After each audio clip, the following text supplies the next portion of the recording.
The wind in Deadwood did not blow so much as it scoured.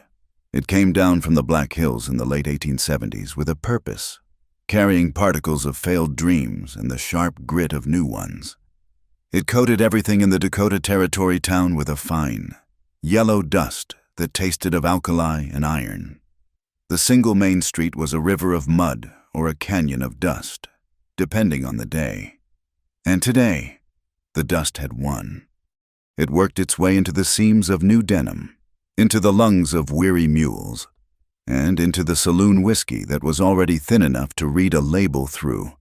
The street was a raucous parade of men who had forgotten their own names, or were trying to, miners with hollow eyes, gunmen with too much swagger, merchants with scales weighted in their own favor.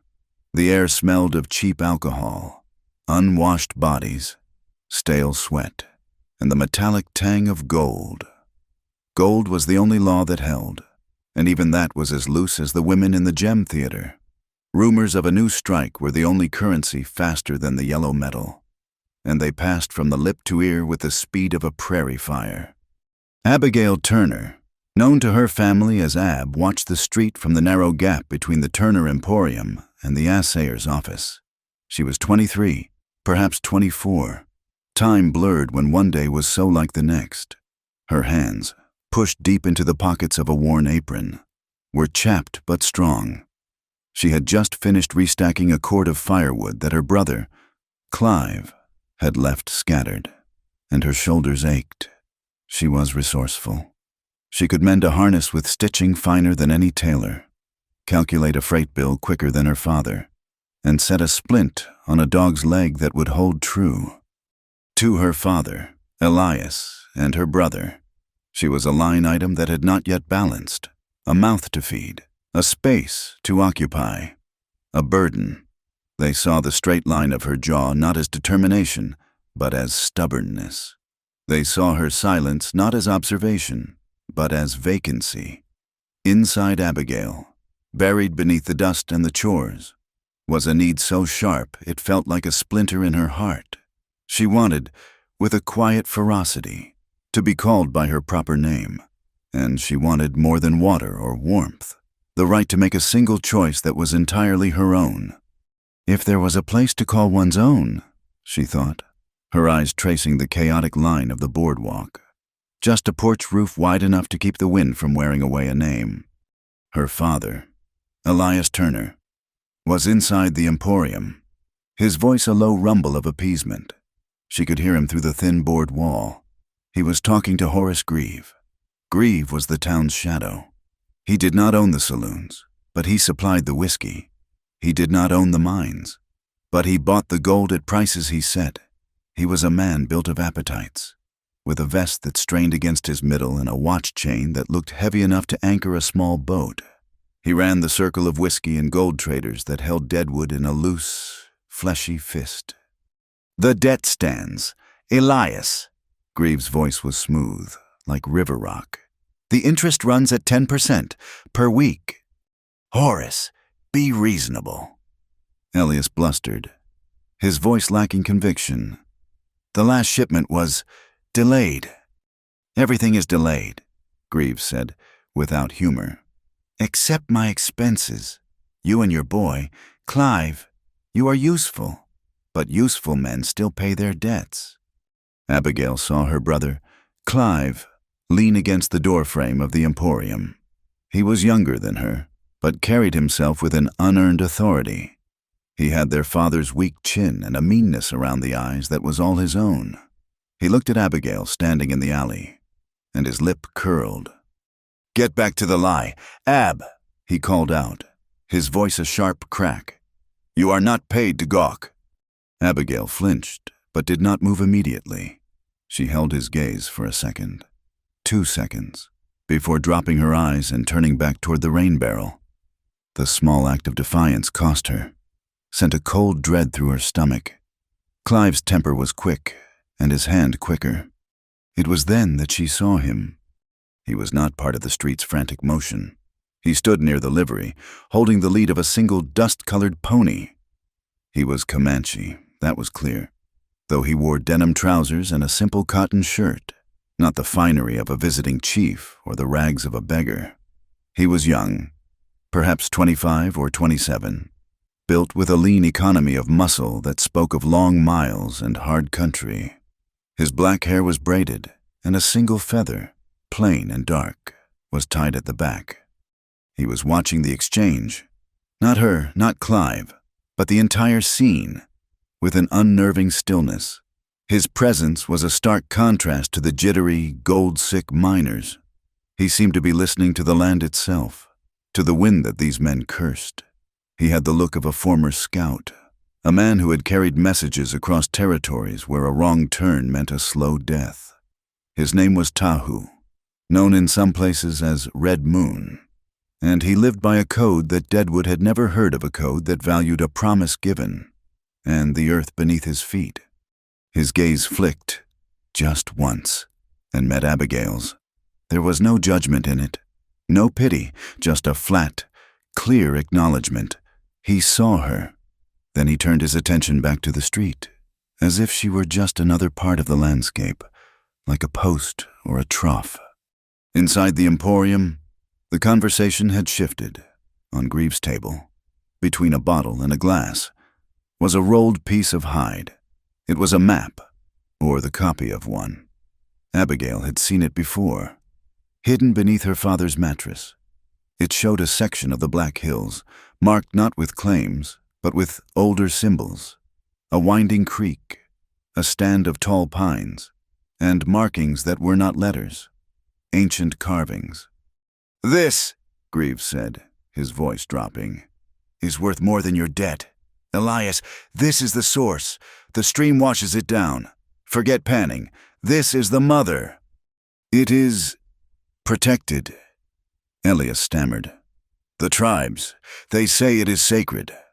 "Sacred is a word for what you cannot buy." Greaves chuckled.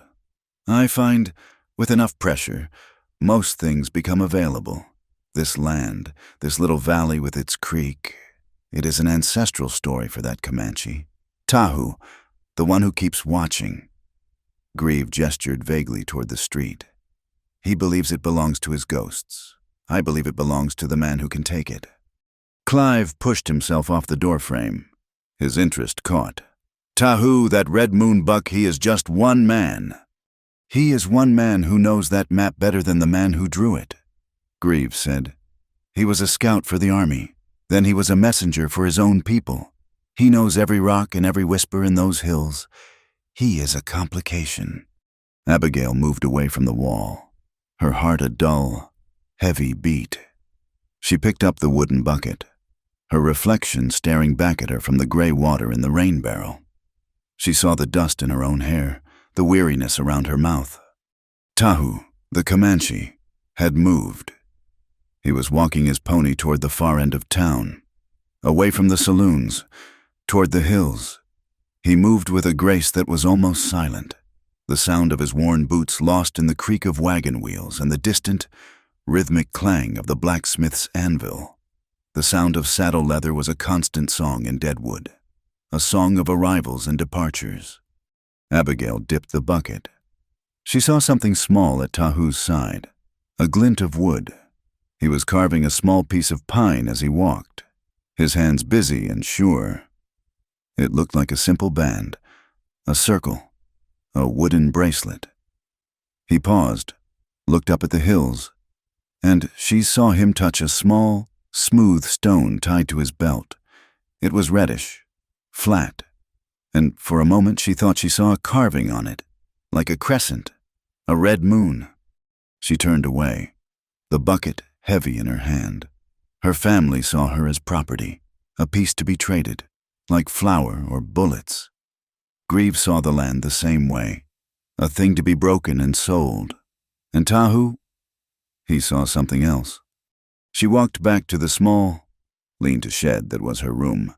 Tucked beneath her thin straw mattress was a splintered piece of a pine shipping crate. She had smoothed one side of it with a piece of broken glass. On it, in charcoal, she had practiced, not the flowing script of a lady, but block letters, stark and clear. Abigail. It was a secret, A small, fierce claim. It was the only thing in this whole, godless town that was hers. The wooden board was her anchor. The name was her own. She slid it back into the darkness, the rough wood a comfort against her skin.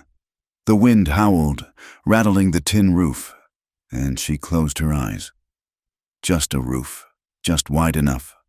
The heat of the afternoon settled in the alley, baking the smell of lye and old trash. Abigail had finished her chores, her hands raw, her back a map of aches.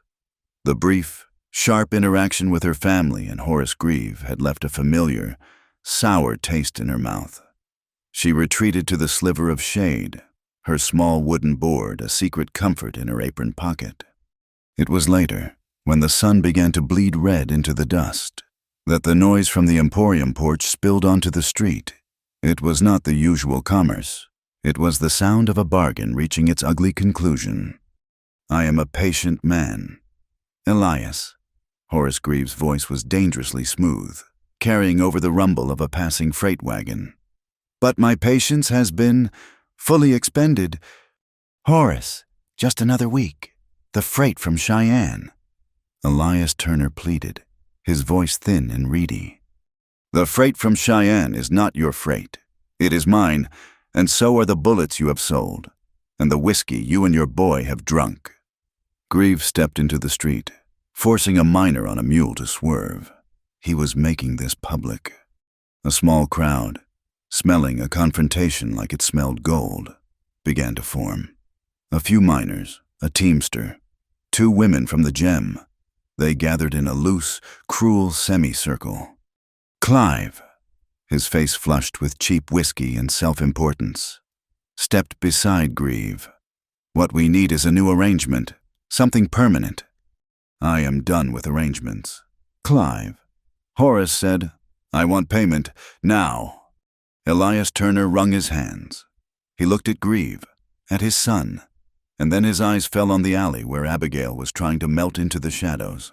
A terrible, dawning realization prickled her skin. We have an asset," Elias said, his voice dropping. "An asset," Grieve laughed, a short, barking sound. "Your stock is mortgaged to me. This building is Not that." Clive stepped forward, a nasty smile playing on his lips. He pointed directly at Abigail. Take her. She is strong. She can work the kitchens at the Gem. She can work." The crowd tittered. The 2 women from the Gem looked Abigail up and down with professional assessment, and then laughed. The humiliation was a physical thing, a hot, scalding wave that washed over her. She was a horse being examined for sound teeth. She was a sack of flour being weighed. "Get out here," Elias commanded, his voice finding its strength in this final, craven act. "Horace, you see she is healthy. She will clear the debt." "She is old," one of the women from the Gem called out, enjoying the show. "She is not old. She is seasoned," Clive retorted, and the crowd roared. Horace Grieve stroked his watch chain. Considering, he looked at Abigail not as a person, but as a column in a ledger. "A girl, to clear a debt for $300 of ammunition and whiskey." He shook his head. "The value is not there." "Add the boy's gambling debt," Clive said quickly. "And she will work. She will work it off. Horace, every last cent."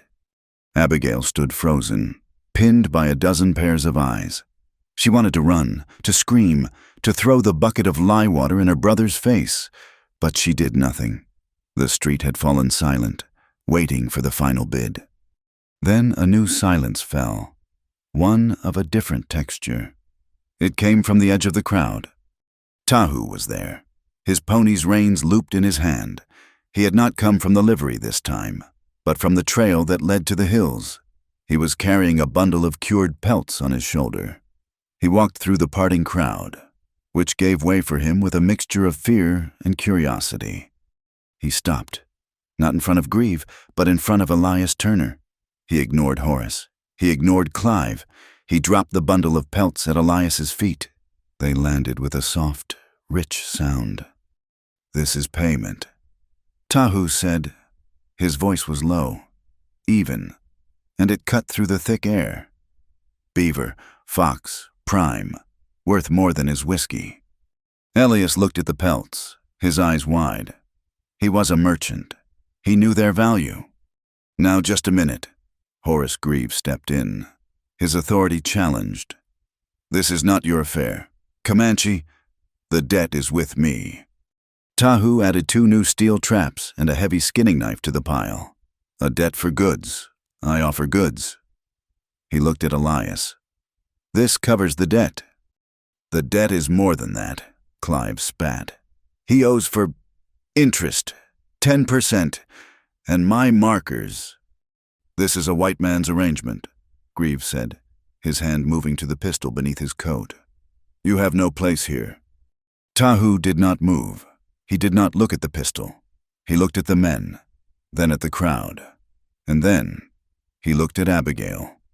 The world stopped. The dust hung suspended in the red light. The jeers, the laughter, the negotiations, all of it faded. He was not looking at her as an asset, or a burden, or a piece of baggage. He was simply looking at her. He spoke, and he did not speak to her father, or her brother, or the man who thought he ran the town. He spoke to her. "They do not speak for you," he said. The words were plain. "The choice is yours. Do you stay?" A choice. The word was alien.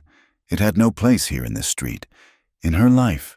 She looked at her father's face, already calculating the value of the pelts against her. She saw his weakness. She looked at her brother's face, twisted with a fury that she would pay for later. In bruises and cold meals, she saw his hate. She looked at Horace Greaves, who saw her as a line of numbers. She saw his greed. And she looked at Tahu. He was a stranger, an Indian, a man from a world she could not imagine. He was offering nothing, not safety, not comfort, not a home. He was offering a question. She felt the small, splintered board in her pocket. B-I-G-I-L. Her throat was dry, a knot of old fear and new, terrifying hope. She could not speak. So she moved. She took 1 step, away from the alley wall. Her boots scuffed the dust. The crowd let out a single, collective breath. She took another step, past her brother, who reached for her arm. She flinched away from his touch, and he pulled his hand back as if stung. She walked past her father, who would not meet her eyes. She stopped in front of Tahu, close enough to smell the pine and the trail dust on him. She was not being rescued. She was making a choice. She was stepping. Abigail lifted her chin, and in a gesture that was not submission, not surrender, but a decision, she gave a single, sharp nod. The street erupted, not in cheers, but in a wave of shocked, angry murmurs. She is going with him." A white woman, with a Comanche. "Did you see that she chose him?" Horace Greaves' face was no longer smooth. It was a mask of cold fury. He turned on Elias. "You fool, you have made a mockery of our business." He then fixed Tahu with a look of pure venom. "And you have interfered, boy. This is a bad day's work. You think those skins make you a player?" Greaves tapped his coat pocket, where the shape of the map could just be seen. "I will have my profit. I will have what is owed me, if not from this baggage. Then I will take it from those hills. I will take it from the earth, and I will tear down anyone who stands in my way." Tahu ignored him. He gathered the reins of his pony, which had stood patiently through the entire exchange. He looked at Abigail, waiting. She turned one last time. She saw her father grabbing the pelts, pulling them into the emporium, already counting his gain. She saw her brother, Clive, standing by the door, his face a knot of pure, unadulterated rage. He was watching. Not her. He was watching the way Tahu was standing, the way he held his knife, the way he faced the trail. Abigail walked. Tahu walked beside her. They did not speak. The crowd parted for them. A sullen, resentful sea. They moved past the gem, past the blacksmith, past the last wretched tent on the edge of town. The sounds of Deadwood faded behind them, replaced by the sigh of the wind in the high pines. From the alley across the street, Clive Turner slipped into the shadows. He waited until they were 100 yards up the trail. Then, moving like a shadow himself, he began to follow. He kept his distance, his moccasins silent on the game trail he used. He was a hunter, and he was memorizing the path. They walked for what felt like an hour, though it was perhaps only 10 minutes. The trail climbed steeply, leaving the stench of the town below. The air was cleaner here, sharper. Tahu stopped. The trail was narrow, the rock face on one side, a steep drop on the other. He looked ahead, not at her. "The walk is long," he said. It was not a question or a comfort. It was a fact. Abigail's throat felt like it was full of the dust they had left behind. She had not spoken. She had not been asked to speak. She had only been asked to choose. The words she had practiced in secret, the letters she had carved, pushed their way up. She cleared her throat. Her voice was a dry rasp. "Unfamiliar." "My name," she said, the words heavy and new in the mountain air. "My name is Abigail." Tahu turned. He looked at her. For the first time, she saw his expression change. It was not kindness, not yet. It was not pity. It was something else. It was acknowledgement. He nodded. Once. "Abigail." He turned and continued up the trail. She followed. The trail Tahu followed was not a trail to Abigail. It was a memory in the earth, a faint depression marked by a broken branch, a particular arrangement of stones, the noise of Deadwood, the shouts, the clang of the anvil. The tinny piano did not just fade, it was cut off, as if a thick door had been shut. The sound was replaced by the rush of wind in the high pines, a sound so vast it felt like silence. The air grew thin and cold, smelling of resin and damp earth. The sky above was a sliver of hard, blue light. Tahu moved without effort, his pony trailing behind him on a loose lid. He did not look back to see if Abigail was following. He assumed it. She, on the other hand, was breathing hard. Her town shoes, thin and worn, slipped on the pine needles. Her apron, a symbol of her old life, kept snagging on low branches. After she tore it for the third time, she stopped, untied it with angry, fumbling fingers, and threw it aside. She felt lighter, but also more exposed. Tahu stopped, his head up, listening. He had not spoken since he said her name. He was a man of action, and his actions were a form of language she did not understand. He expected her to keep up. He expected her to be as silent as he was. They came to a stream. It was not wide, but it was fast, churning white over gray boulders. Tahu walked the pony through it without pause. The water came up to the pony's knees. He stood on the far bank and watched her. Abigail looked at the water, then at her useless shoes. She looked for a bridge, a log. There was nothing. She looked at Tahu. He stood motionless, his expression unreadable. He was not going to help her. He was not going to carry her. He was not her brother, to mock, or her father, to ignore. He was something else. She was angry. She was cold. She was terrified. She put one foot into the stream. The water was colder than ice. A shock that took her breath. She pushed forward, her skirt a heavy, dragging weight. A rock, slick with moss, turned under her foot.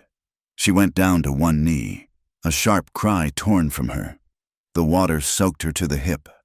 She got up. She did not look at him. She waded, stumbling, to the far bank, pulling her sodden skirt from the current. She collapsed on the rocks, shivering, water streaming from her. Tahu waited until she had caught her breath. He unslung a small bundle from his pony.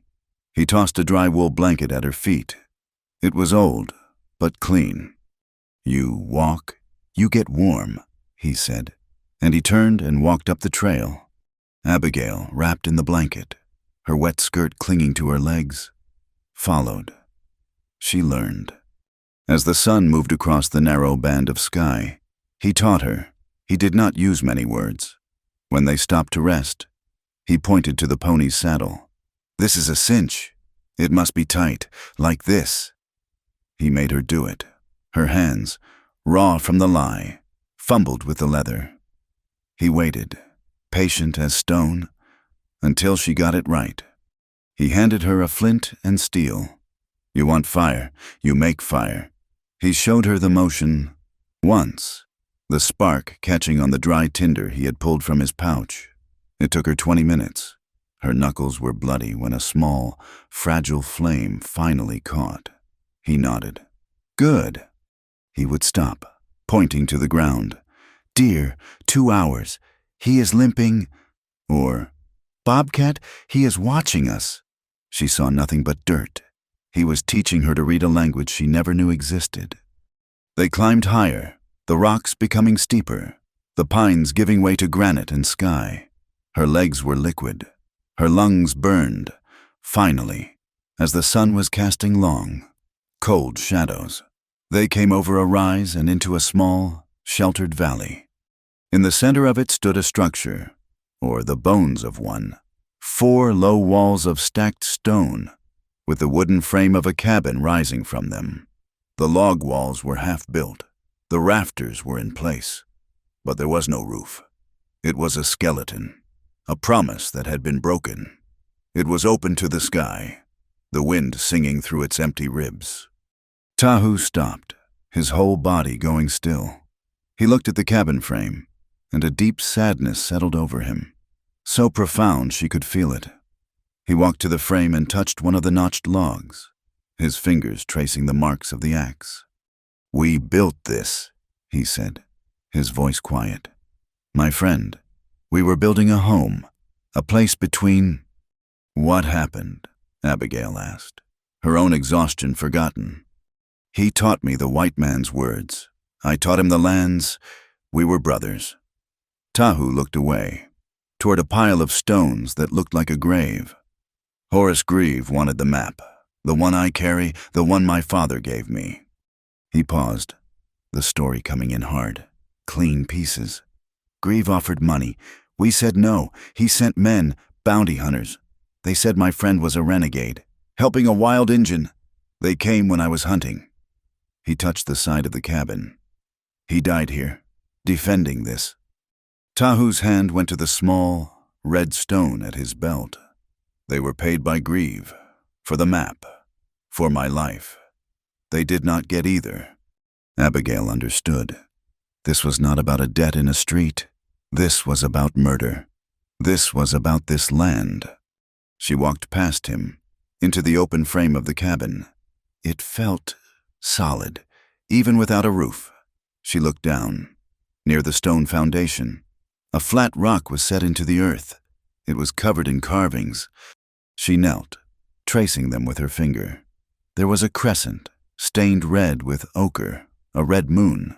There was a winding line that matched the stream she could hear nearby. There was a shape like a hand, palm open. "What does it say?" she asked. "It is not for saying, it is for knowing," Tahu said. He came and stood beside her. He pointed to the symbols. "This is my grandfather's mark. The red moon, this is the water, and this," he pointed to the open hand. "This means do not sell, do not own. The water does not belong to one man. It belongs to all. The land is not for cutting and selling. It is for living on." This was the source of it. Grieve did not just want gold. He wanted to own this water, this land, and Tahu would die to protect it. As true darkness fell, the cold became intense. Tahu built a small, efficient fire. He shared his food with her dried jerky and hard, tasteless bread. It was the best meal she had ever had. When it was time to sleep, he laid out the rules. He gestured to the open cabin frame. "This is your place. You sleep here." He took his own bedroll and placed it across the one open doorway, his rifle beside him. "You do not come to my fire. I do not come to your blanket," he said, his voice flat. "There is respect. I do not touch you. You do not touch me." It was not a threat. It was a treaty. A boundary of honor that was stronger than any locked door in Deadwood. For the first time in her life, Abigail felt safe. She was cold, the stone floor of the cabin seeping into her bones through the wool blanket. She could not sleep. She pulled the small, splintered board from her pocket. In the dim light of the fire, she looked at the rough letters. A-B-I-G-I-L. Tahu was watching her. She flushed, embarrassed, and tried to hide it. "What is that?" he asked. She held it out. A confession. "My name." He came over, crossing the line for this, and knelt beside her. He looked at the board, then at her. He did not laugh. He took a piece of charcoal from the edge of the fire. He pointed to her A. "This is a good letter. It looks like a mountain. It is strong." He then drew a simple, three-pronged track on the dirt floor. "This is the track of a turkey. You must learn this. It means food." He pointed to the sky, visible through the open rafters. "That is the star that does not move, the A of your name. It points to it. If you are lost, you find that." He took the board from her. He rewrote her name, his hand, so sure with a knife or an axe, surprisingly gentle with the charcoal. The letters were clearer, straighter. "This is your name," he said. He handed it back. "Abigail. You say it. You write it. You learn it. As you will learn the stars. As you will learn the tracks. It is the same." He was not just teaching her to write. He was giving her back the name her family had thrown away. He was giving her a map to herself. She held the board, the warmth of his hand still on the wood. She practiced, her fingers stiff with cold, until the letters were burned into her mind. Far below them, on the trail, a shadow detached itself from the rocks. Clive Turner had followed them, losing the trail in the dark and the rocks. But he had seen the smoke from their fire. He was too far to attack, but he knew where they were. He knew the general direction, the valley of the upper stream. He pulled a small, dark bird from a cage in his saddlebag. It was a raven he had trained, or half-trained, to return to the gem. He scrawled a note, his hand shaking with cold and rage. "Found the valley, the high stream. He has her there." He tied the note to the bird's leg and threw it into the air. He watched it circle, a black speck against the dying light, and then wing its way back toward Deadwood, back toward Horace Grieve. The first morning in the valley was a baptism of cold. Abigail woke from a stiff, dreamless sleep on the stone floor, her bones aching. The sun was not yet visible, but a pale, gray light filled the roofless cabin. Tahu was already gone. His bedroll was neatly tied. His rifle was missing.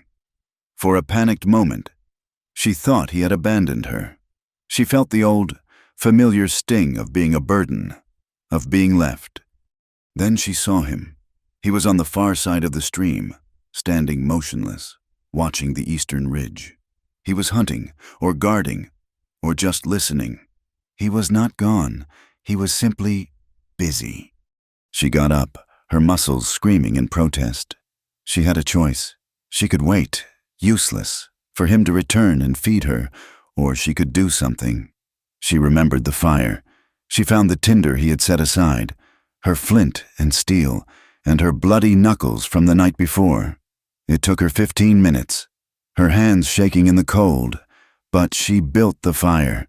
She found the small pot he had used and filled it with water from the stream. When Tahu returned, silent as the fog rising from the water, he carried 2 rabbits. He stopped and looked at the small, smoking fire. He looked at the pot of water. He looked at her. He gave a single brief nod, the same acknowledgement he had given her in the street. It felt like a victory. And so the days began. They were a rhythm of work, a litany of labor. The first task was the roof. Tahu had felled the pines long ago. with his friend. The logs were seasoned, ready, but they needed to be lifted, notched, and set. He handed her an axe. It was small, but the head was heavy, the handle smooth. "We need shakes," he said. "For the roof. You find the straightest grain. Like this." He showed her how to split the cedar rounds, not with brute force, but with a precise, patient reading of the wood. The axe became an extension of the arm, the thunk and crack of the split a sharp punctuation in the valley's silence. Her hands, already raw, blistered. The blisters broke and bled, and then began to harden. She had never known such pain or such satisfaction. While she split the hundreds of shakes they would need, Tahu worked on the rafters. He moved with an artist's precision. His cuts were clean, his notches perfect. He climbed the frame like a cat, setting the heavy logs in place with a strength that seemed impossible for his lean frame. They worked from sunup to sundown. They did not talk much. The work was the conversation. The sound of his axe, the thwack of her mallet on the splitting wedge, the scrape of his knife as he smoothed a joint. It was a kind of music. It was the sound of a home being built. One evening, as the shadows grew long, they were chinking the gaps between the logs. It was messy, filthy work, a mixture of clay from the stream bank and dry grass. They worked on opposite sides of the same wall, pushing the daub into the cracks. Her hands were caked in it, her face smeared. "This mud," she said, her voice sounding loud in the quiet. "It fills the empty spaces." Tahu's voice came from the other side of the log. "It is the earth. It is not pretty, but it is strong. It keeps the wind out." She stopped, looking at the space inside. The cabin was small, just one room. "When this is done," she said, the idea forming as she spoke it, "it will be warm. There is room. Here," she pointed to the center. "There should be a table. A long one, long enough for children to learn." He came around the corner. He was covered in mud, his black hair tied back with a strip of leather. He looked at her, and she saw he was not just seeing a dirty woman. He was hearing her. "Learn?" he asked. "Like you taught me. My name." She held up her wooden board, which she kept on a small shelf they had built. "I can write it, all of it. Abigail. I write it every night." She had, in the dark, she would trace the letters with her finger, over and over, until they were a part of her. "A school," he said. "A place to learn. Letters, numbers, and—" She looked at him. "And tracks, and stars. Like you said, the same." A slow, almost imperceptible change came over his face. He looked at the cabin, then at the valley. "There are others. In the valleys, trappers, families, the Whitlows. They have children. They do not read." He nodded, a slow acceptance of her idea. "A long table, yes. It was the seed of a community, planted in a wall of mud." His lessons continued, but they were not just in reading the letters of her name. He was teaching her to read the world. "To read the land is to read the truth," he said one afternoon, as they walked the perimeter of the valley, checking his snares. "The white man's paper can lie, the earth cannot." He pointed to a patch of disturbed leaves.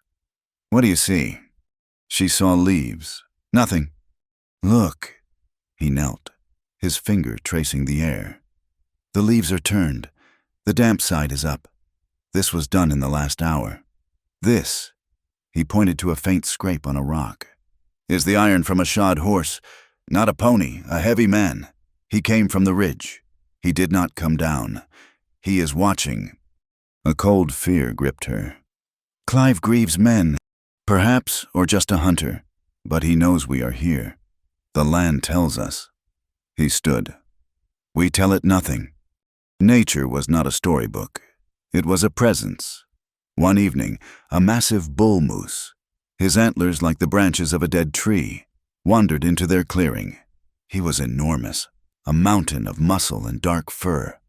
Abigail gasped and reached for the cabin wall. Tahu put a hand on her arm. Not a comfort, a warning. "Be still," he whispered. "Do not show fear. Do not show a challenge. We are not his concern. He is the master of this place. We are only guests." The moose regarded them with a deep, ancient indifference. He chewed on some willow branches, his jaws moving slowly. He was not a monster. He was not a friend. He was simply himself. After a long 10 minutes, he turned with a surprising, fluid grace and disappeared into the trees. At night, they heard the wolves, a high, lonely call, answered by a chorus. It was not a howl of menace, it was a song of distance, a mapping of territory. "They are running a ridge," Tahu said, his voice a low rumble from across the fire. "They are reminding each other who they are. They are a family." Abigail, wrapped in her blanket, her name board clutched in her hand, listened. She was not afraid. She was a family of one, but Tahu was a family of one. Perhaps, she thought, 2 ones, sitting by a fire, was the start of something. One night, after a long day of fitting the heavy, split-log door, she took a piece of charcoal. The fire was bright. She sat with her board, and for the first time, she wrote her name, Abigail, without his copy. The letters were wobbly, thick, but they were hers. She looked up. He was watching her, his face in the shadow. He was carving. She saw him finish the small, wooden circle he had been working on in deadwood. He rubbed it smooth with sand. Then with a piece of leather. It was a simple, beautiful bracelet of pine, the grain a warm swirl. He tucked it into his pouch. He had not given it to her.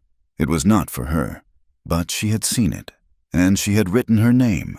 It was a night of ownership, quiet and profound.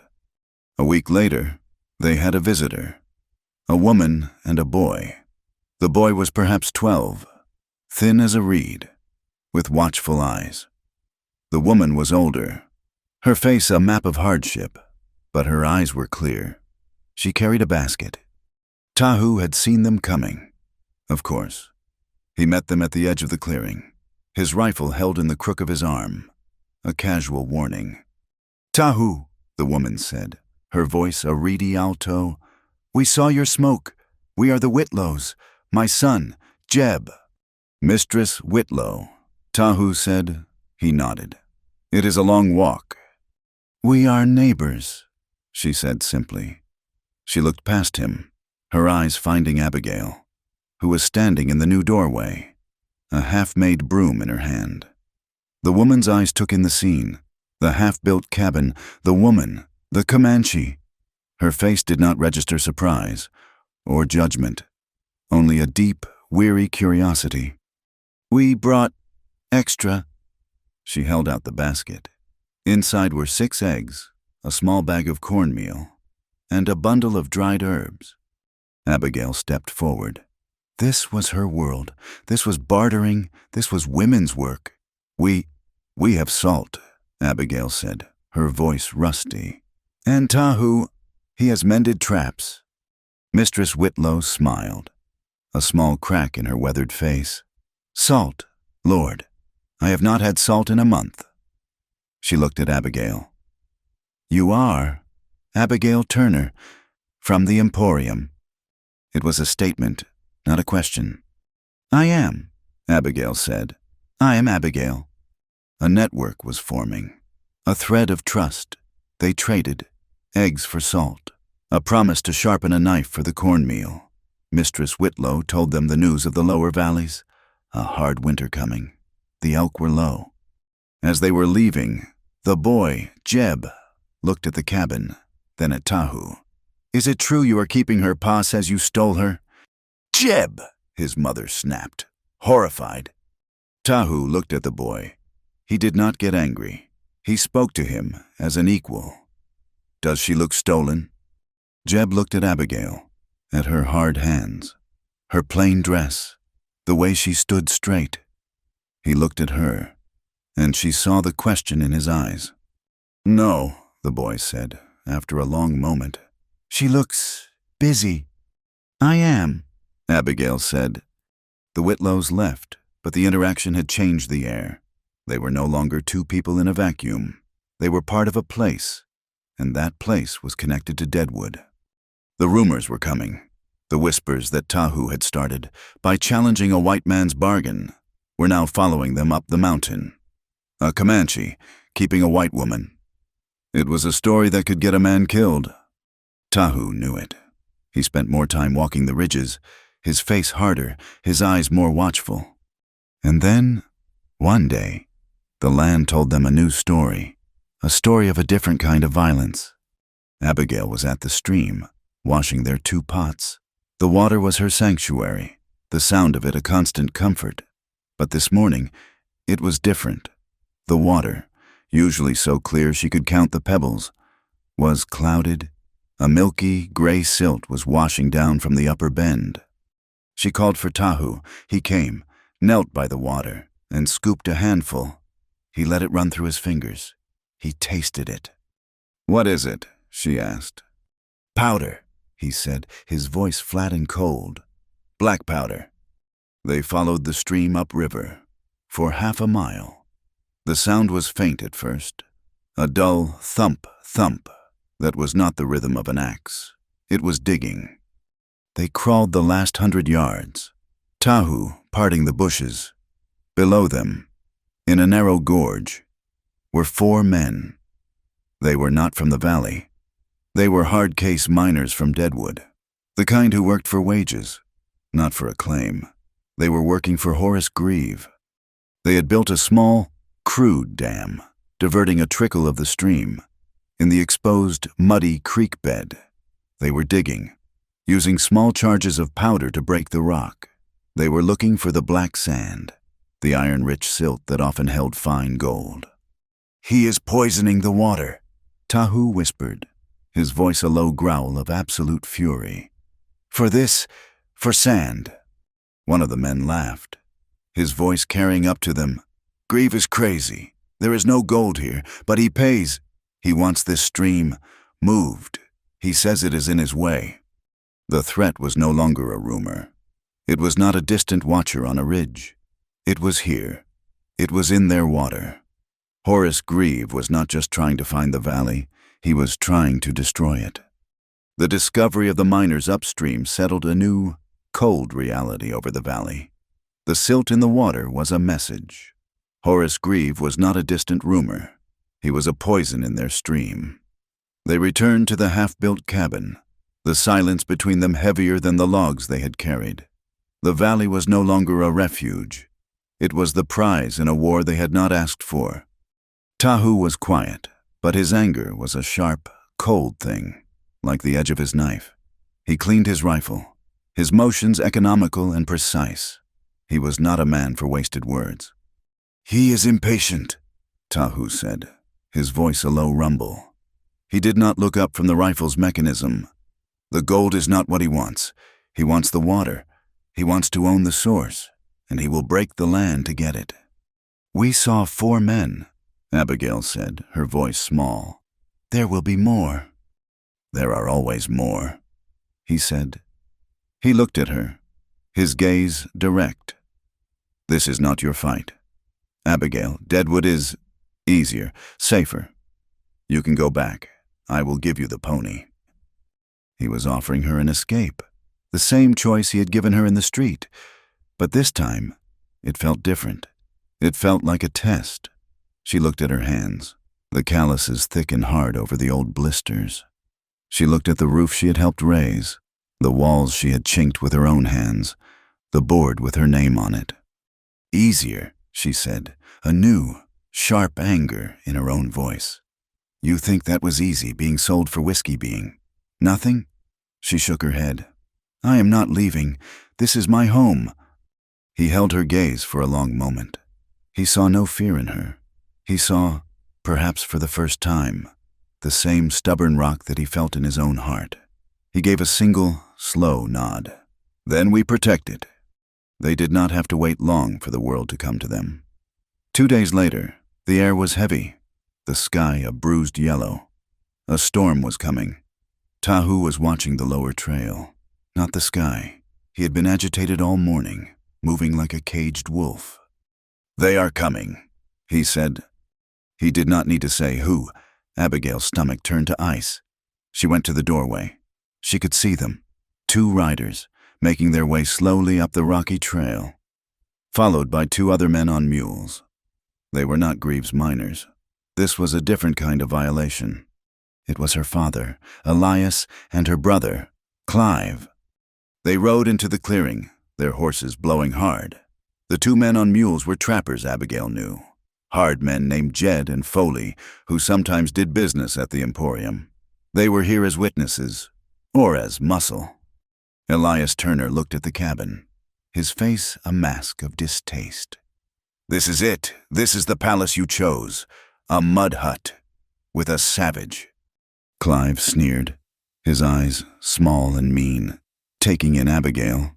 She was wearing the wool blanket Tahu had given her, fashioned into a crude skirt, and a man's shirt she had mended. Her hair was loose, her face smudged with dirt from the morning's work. "Father, look at her. She is filthy," Clive said, his voice loud. "She looks just like a squaw." Abigail flinched, the old shame a reflex. She felt Tahu move, stepping out of the cabin to stand beside her on the wide plank that served as a porch. He held no weapon. He was just there, a still, solid presence at her back. "Abigail, this foolishness is done," Elias said, swinging down from his horse. He tried to project authority, but his voice was shaking. He was afraid of Tahu. "You are coming home. Your family needs you." "You do not need me, Father," Abigail said, her voice surprisingly steady. "You need what I am worth." Clive laughed, a sharp, ugly sound. "She is smarter than she looks. It does not matter. We have a new arrangement, a good one." Elias cleared his throat, puffing out his chest. "Mr. Hemlock, from the northern range. His wife passed. He is looking for a new one, a strong one, to run his house. He is offering a fine price, 20 head of cattle. 20 for you." He said it as if it were a triumph. The 2 trappers, Jed and Foley, watched from their mules, their faces blank, chewing tobacco. They were the audience. They were the custom of the town Elias had brought with him. Abigail felt the blood drain from her face, from a whiskey debt to a livestock trade. She was still, and always, just a thing to be sold. "You will be a wife, a proper one," Elias said, taking a step toward the porch. "It is a good, respectable trade. It clears all my debts. It sets the family right. Now get your things. You are coming with us." He reached for her. She did not move. Tahu did not move. But the air around them had become hard, like glass. "No." The word was quiet. Elias stopped, his hand outstretched. What did you say, girl?" Abigail stepped off the porch. She stood on the bare earth, her feet planted. She was no longer above them, or below them. She was eye to eye. "I said no," she said, her voice louder now, clear as the cold mountain air. Elias's face turned a deep, mottled red. "You cannot say no. I am your father. You are my daughter. You are property. You belong to me." "I am not," Abigail said. "I am not a thing. I am not a debt. I am not 20 head of cattle. I am Abigail." Clive slid off his horse, his hand on the hunting knife at his belt. "You listen to him. You think this red skin will keep you. He will get tired of you and sell you for bullets. You are a Turner. You do what you are told." "I am not a Turner," she said, the words a revelation as she spoke them. "Not like that. I am myself." Elias was apoplectic. He gestured to the trappers. You see this. This is against law, against God. No girl, no woman, wins against custom. The town will not have it." Abigail looked past her father, past her brother, to the silent valley. The high pines, the stream that was being poisoned. She looked at the cabin she had built. "This is my custom," she said, her voice ringing with a strength she had never known she possessed. "I choose this. I choose." The two trappers stirred. Jed spat a stream of tobacco juice. "This ain't our business. Elias, it is a family matter. We are not here to drag a woman who does not want to be dragged." Foley nodded. "She said her piece. Let it be." Elias had lost. He had no power here. The custom he brought with him was as thin as the air. He backed away, his face a mask of defeat and rage. "You will regret this, Abigail. You will.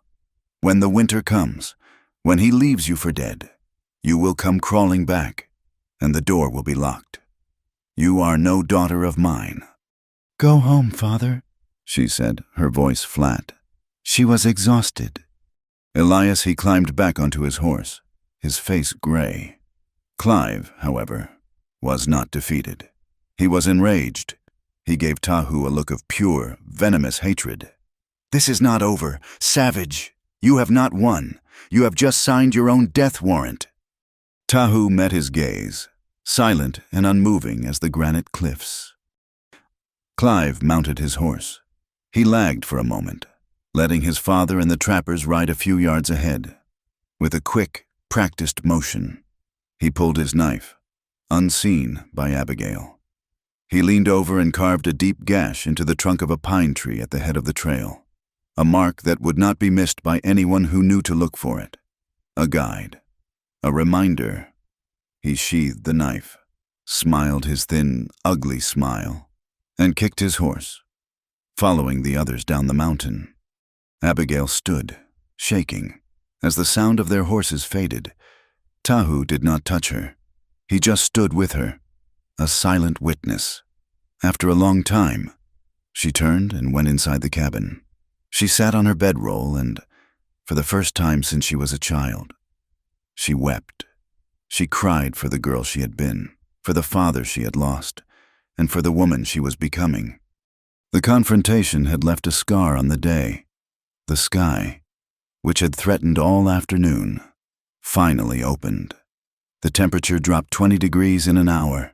The first snow of the season came, not as a gentle blanket, but as a hard, driving blizzard. The wind shrieked through the valley, a physical assault.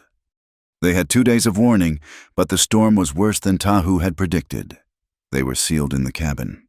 The small, one-room space, which had felt like a home, now felt like a cage. The wind was a living thing, clawing at the roof shakes, pushing against the new door. Tahu was restless. He was worried about the animals. They had built a small, lean-to shelter for his pony and the few chickens they had traded for with the Whitlows. On the second night of the storm, they heard it, a splintering crash, followed by the terrified scream of the pony. "The roof," Tahu said. He grabbed his axe. "The snow, it is too heavy." "You cannot go out in that," Abigail shouted over the wind. "The pony will die," he said. "Stay here, bar the door." He plunged into the white, swirling chaos. Abigail watched from the tiny window, her heart in her throat. She could barely see him, a dark shape fighting the drift, which was already at his waist. He reached the lean-to. The main support beam had cracked. He was trying to get the pony out, trying to cut it free. He was yelling at the animal, trying to calm it. Abigail saw the other movement first, a shadow, larger than Tahu, detaching itself from the high pines, a branch, overloaded with a ton of wet, heavy snow, a widowmaker. It fell, silent as death. "Tahu!" she screamed. He heard her. He looked up. He tried to move. The branch did not hit him directly. It struck the collapsing roof, which in turn struck him. It slammed him against the rock face behind the shed, and then buried him in an avalanche of snow and splintered wood. The pony, finally free, bolted into the storm. Abigail was out the door in a second, the wind tearing the breath from her lungs. She had no shovel. She used her hands, her body. She clawed at the snow, screaming his name. Tahu, Tahu. She found him. He was conscious, barely. His face was gray, his lips blue. My leg, he gasped. It is caught. She dug like a madwoman. She found the beam, pinning his left leg. She tried to lift it. It was impossible. She grabbed a smaller piece of wood and jammed it underneath, using it as a lever. Now, she screamed. Push! With a shared, agonizing groan, he pushed, and she threw her entire weight onto the lever. The beam moved, just an inch, but it was enough. She dragged him, limp and heavy, from the debris. Getting him back to the cabin was the hardest thing she had ever done. He could not stand. She hauled him, dragged him, half-carried him, fighting the storm every step. He was a dead weight. She fell, she got up, she fell again. She finally got him through the door and collapsed, her body a single, throbbing ache. He was shivering violently. His leg was wrong. It was bent at an angle it should not be. The man who had taught her to be strong was now helpless.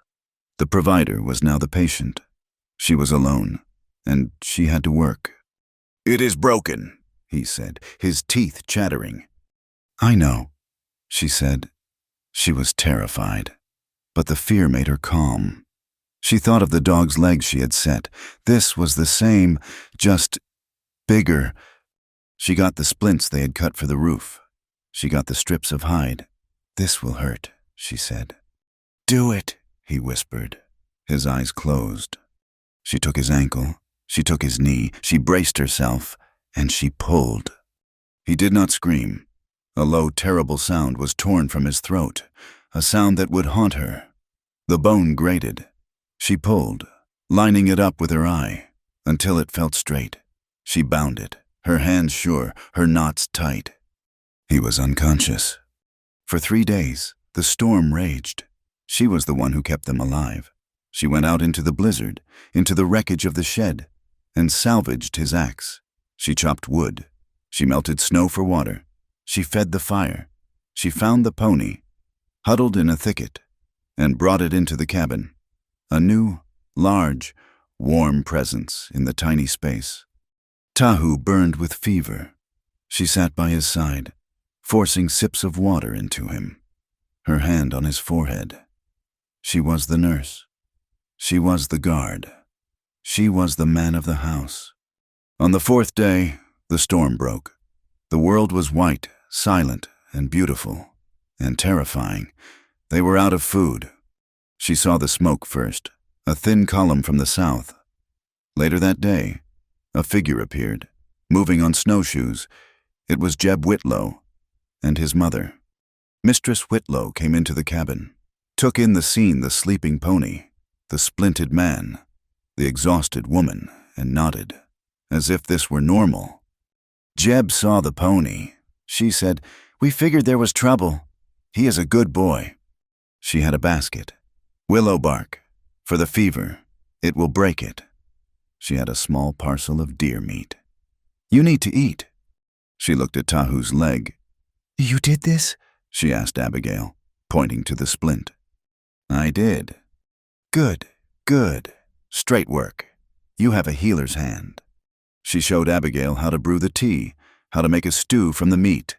They worked together, 2 women in the small, warm cabin. A partnership. Your father and brother passed through, Mistress Whitlow said quietly. Said you had lost your mind. Said you were being kept by a savage. She looked at the man sleeping on the bedroll. She looked at Abigail. You are not kept. You are building. That is different. When she left, she touched Abigail's arm. You get him well, that long table you wanted. Jeb is getting anxious to learn his letters. We will be back. Abigail watched her go. She stood in the doorway, the bright sun on the snow blinding her. She was not a daughter. She was not a debt. She was a woman, in her own home, with a patient to care for and a valley to protect. She went inside to make the willow tea. The winter was a long, white battle. Tahu's leg mended slowly. The break was clean, and Abigail's splint, reinforced by Mistress Whitlow's knowledge, held true. But the injury went deeper than the bone. The man who moved like a shadow was now bound to the cabin, dependent.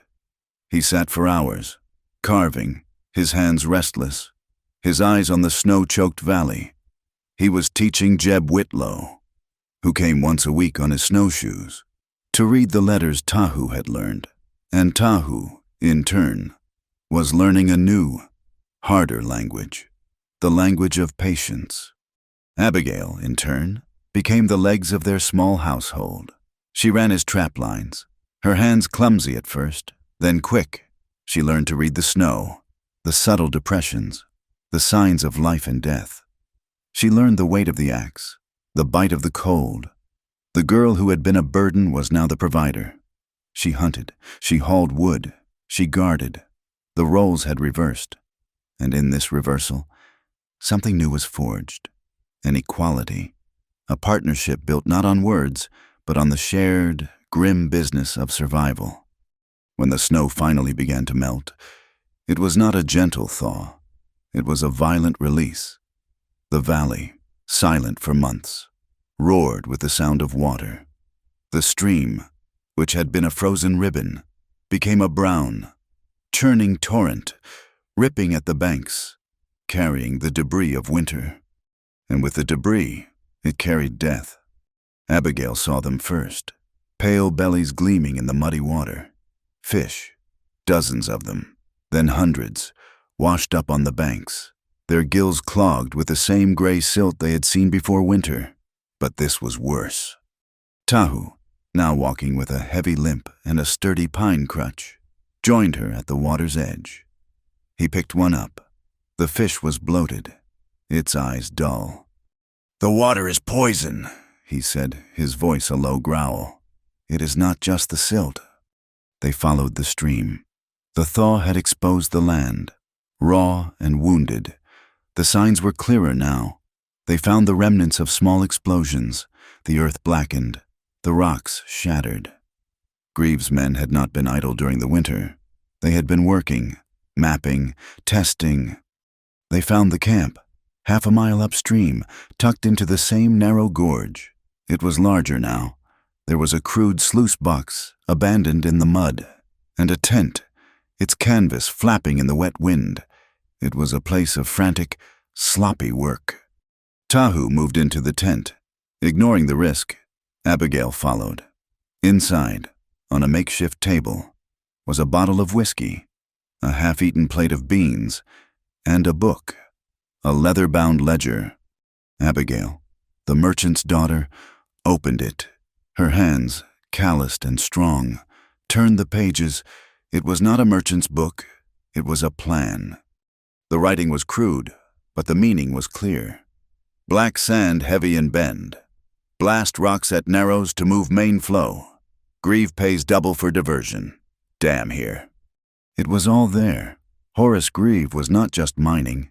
He was re-engineering the valley. He was going to steal the stream, divert its main channel away from the lower valleys, away from the Whitlows, away from the other smallholders, and run it all through his own sluices to catch the gold-heavy sand. He was killing the water to get the gold. "He will turn this whole valley into a desert," Abigail whispered, her hand flat on the page. "The Whitlows, the others, they will all be ruined. He is taking their water. He is taking the blood of the land." Tahu said. He touched the ledger, his fingers tracing the greedy, hurried script. This is his weakness. This is the white man's truth. What is written?" "He is using technology," Abigail said, the scale of it making her feel small. "Explosives, dams. How do we fight that?" "With this," Tahu said, tapping the book, "and with words." He looked at her, his dark eyes clear. The winter had changed him, but it had not broken his core. "We do not use his methods. We do not blast in the night. We do not poison. That is a coward's war." "What then?" "We take this fight to his town," Tahu said. "We use his own laws. We call a meeting. We show the people the blacksmith, the trappers, the Whitlows what he is doing. We bring this." He pointed to the book. "And we bring a dead fish. We will speak. In the church, where all can hear." It was a brilliant, terrifying idea. To walk back into the town that had sold her, to face the crowd that had jeered at her. But he was right. Violence would only beget more violence. They had to fight with the truth. They returned to the cabin, the ledger wrapped in oilskin. Tahu sent Jeb Whitlow, their small, fleet-footed messenger, down into the other valleys with a simple message. A meeting at the church in Deadwood. 3 days. Come and hear the truth about the water. 3 days later, they walked down the mountain. Tahu, his limp still pronounced, refused the pony. He walked, his crutch and his rifle, his only companions. Abigail walked beside him. She wore her mended dress, her hair clean and brushed. She was not the girl who had fled. She was a woman returning to make a stand. The town was a shock. After the clean silence of the mountains, the noise, the mud, the smell of whiskey and unwashed men was an assault. People stopped to stare. The whispers started instantly. "It is her, Turner's girl. And the savage, he is limping. See, he is crippled. They say she is a witch. They say she lives with him, like a wife." They walked straight to the small, unpainted church at the end of the street. It was the only neutral ground. Inside, it was already filling. The Whitlows were there.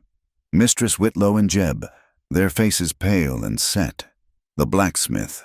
2 trappers Abigail did not know. A few miners, their faces curious. And at the front, a stern-looking man in a black coat, the traveling preacher, Mr. Davies.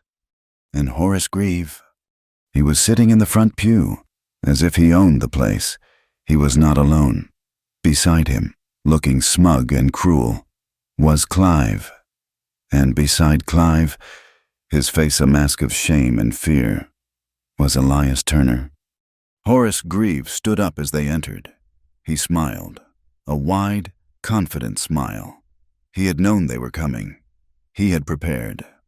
"Mr. Davies," Grieve said, his voice booming in the small space. "Thank you for opening this holy house. It seems we have a community problem to discuss. A problem of morality, of kidnapping." The preacher looked at Tahu and Abigail, his eyes full of cold judgment. "So, I have been told. Let us hear the testimony." Mr. Grieve. "I am not the one with the complaint," Grieve said, sitting. "The aggrieved party is here. Elias Turner, a father whose girl was stolen from him by this savage." Elias Turner stood, his hands shaking. He would not look at Abigail. He looked at the floor. She was taken, against her will. He took her." "A lie," Tahu said, his voice cutting through the whispers. "She chose." "She was bewitched," Elias cried, finding his script. "She was confused, and he held her. He kept her prisoner all winter. My son, Clive, he saw it. Tell them, Clive." Clive stood up, his eyes gleaming with malice. He had been waiting for this. "I saw it. I followed him. He had her. She was terrified. I tried to save her when Father and I went up, but he threatened us. He has her under his spell. He forced her." The room was a sea of angry, accusing faces. Abigail felt her throat close. This was not about water. This was about her. She was on trial. "And you, girl," the preacher said, pointing a finger at her. "You have been living in sin with this heathen. You have shamed your father, your town, your God." She started. "She has nothing to say," Grieve said, his voice dripping with false pity. "She is a fallen woman, and the man who caused it, Tahu, he comes here with the lies about my business. He poisons the town with his stories because we are good, God-fearing people, and he is not. It was a performance, And it was working. The crowd was turning on them. They were outcasts. Their truth was choked before it could be spoken. "This is not about me," Abigail said, finding her voice. It was shaking, but it was loud. "This is about the water. He is—" "Silence," the preacher commanded. "You will not speak, harlot, unless spoken to. We are hearing the testimony of your family." They were trapped. Grieve had outmaneuvered them completely. He had turned their truth into a lie, and his lie into a righteous crusade. And then, a new voice, quiet, reedy, but clear as a bell. "You are a liar, Clive Turner." Mistress Whitlow stood up from the back pew. Her hands were clasped in front of her, her face as worn as the mountains, and as unmovable. The entire room turned. "Woman, you hold your tongue," the preacher snapped. "This is men's business." "It is my business, preacher," she said, her voice gaining strength. "When it is my water, when it is my home." She walked forward, slow and deliberate, until she was standing in the aisle, halfway between Grieve and Tahu. "I am Sarah Whitlow. I live in the South Valley. My son and I have been to that cabin. We have seen them." "You see," Clive jeered. "She admits it. They were—" "I admit," she cut him off, her eyes flashing, "that I saw a home being built. I saw a woman with calluses on her hands from splitting her own shakes. I saw a man, Tahu, who treated her with respect, a respect you, Clive, have never shown anyone." The crowd was dead silent. "Did he keep her prisoner?" Mistress Whitlow gave a short, dry laugh. "When that man, Tahu, had his leg broken by a winter storm, who hunted, who kept the fire, who kept him alive? That girl, Abigail, she was not his prisoner. She was his partner." She turned to Abigail. "Tell them, child, did he take you?" Abigail looked at the faces. Her father, cowering. Her brother, his face purple with rage. Horace Grieve, his smile gone, his eyes cold and hard. "No," Abigail said, her voice clear and strong. "He did not take me. He asked me. He gave me a choice. And I chose to leave. I chose to stay. I am not his prisoner. I am free." "I was there," Mistress Whitlow said, her voice ringing out. "I brought them herbs. I traded for salt. She was not stolen. She was found. And I will tell you what else is true. Horace Grieve is poisoning our water. He is killing the fish. He is trying to steal the stream that feeds us all. That is the sin. That is the crime." A murmur went through the crowd. The blacksmith looked at Grieve. The trappers looked at each other. The power had shifted. The lie had been broken. Horace Grieve stood up. He was no longer smiling.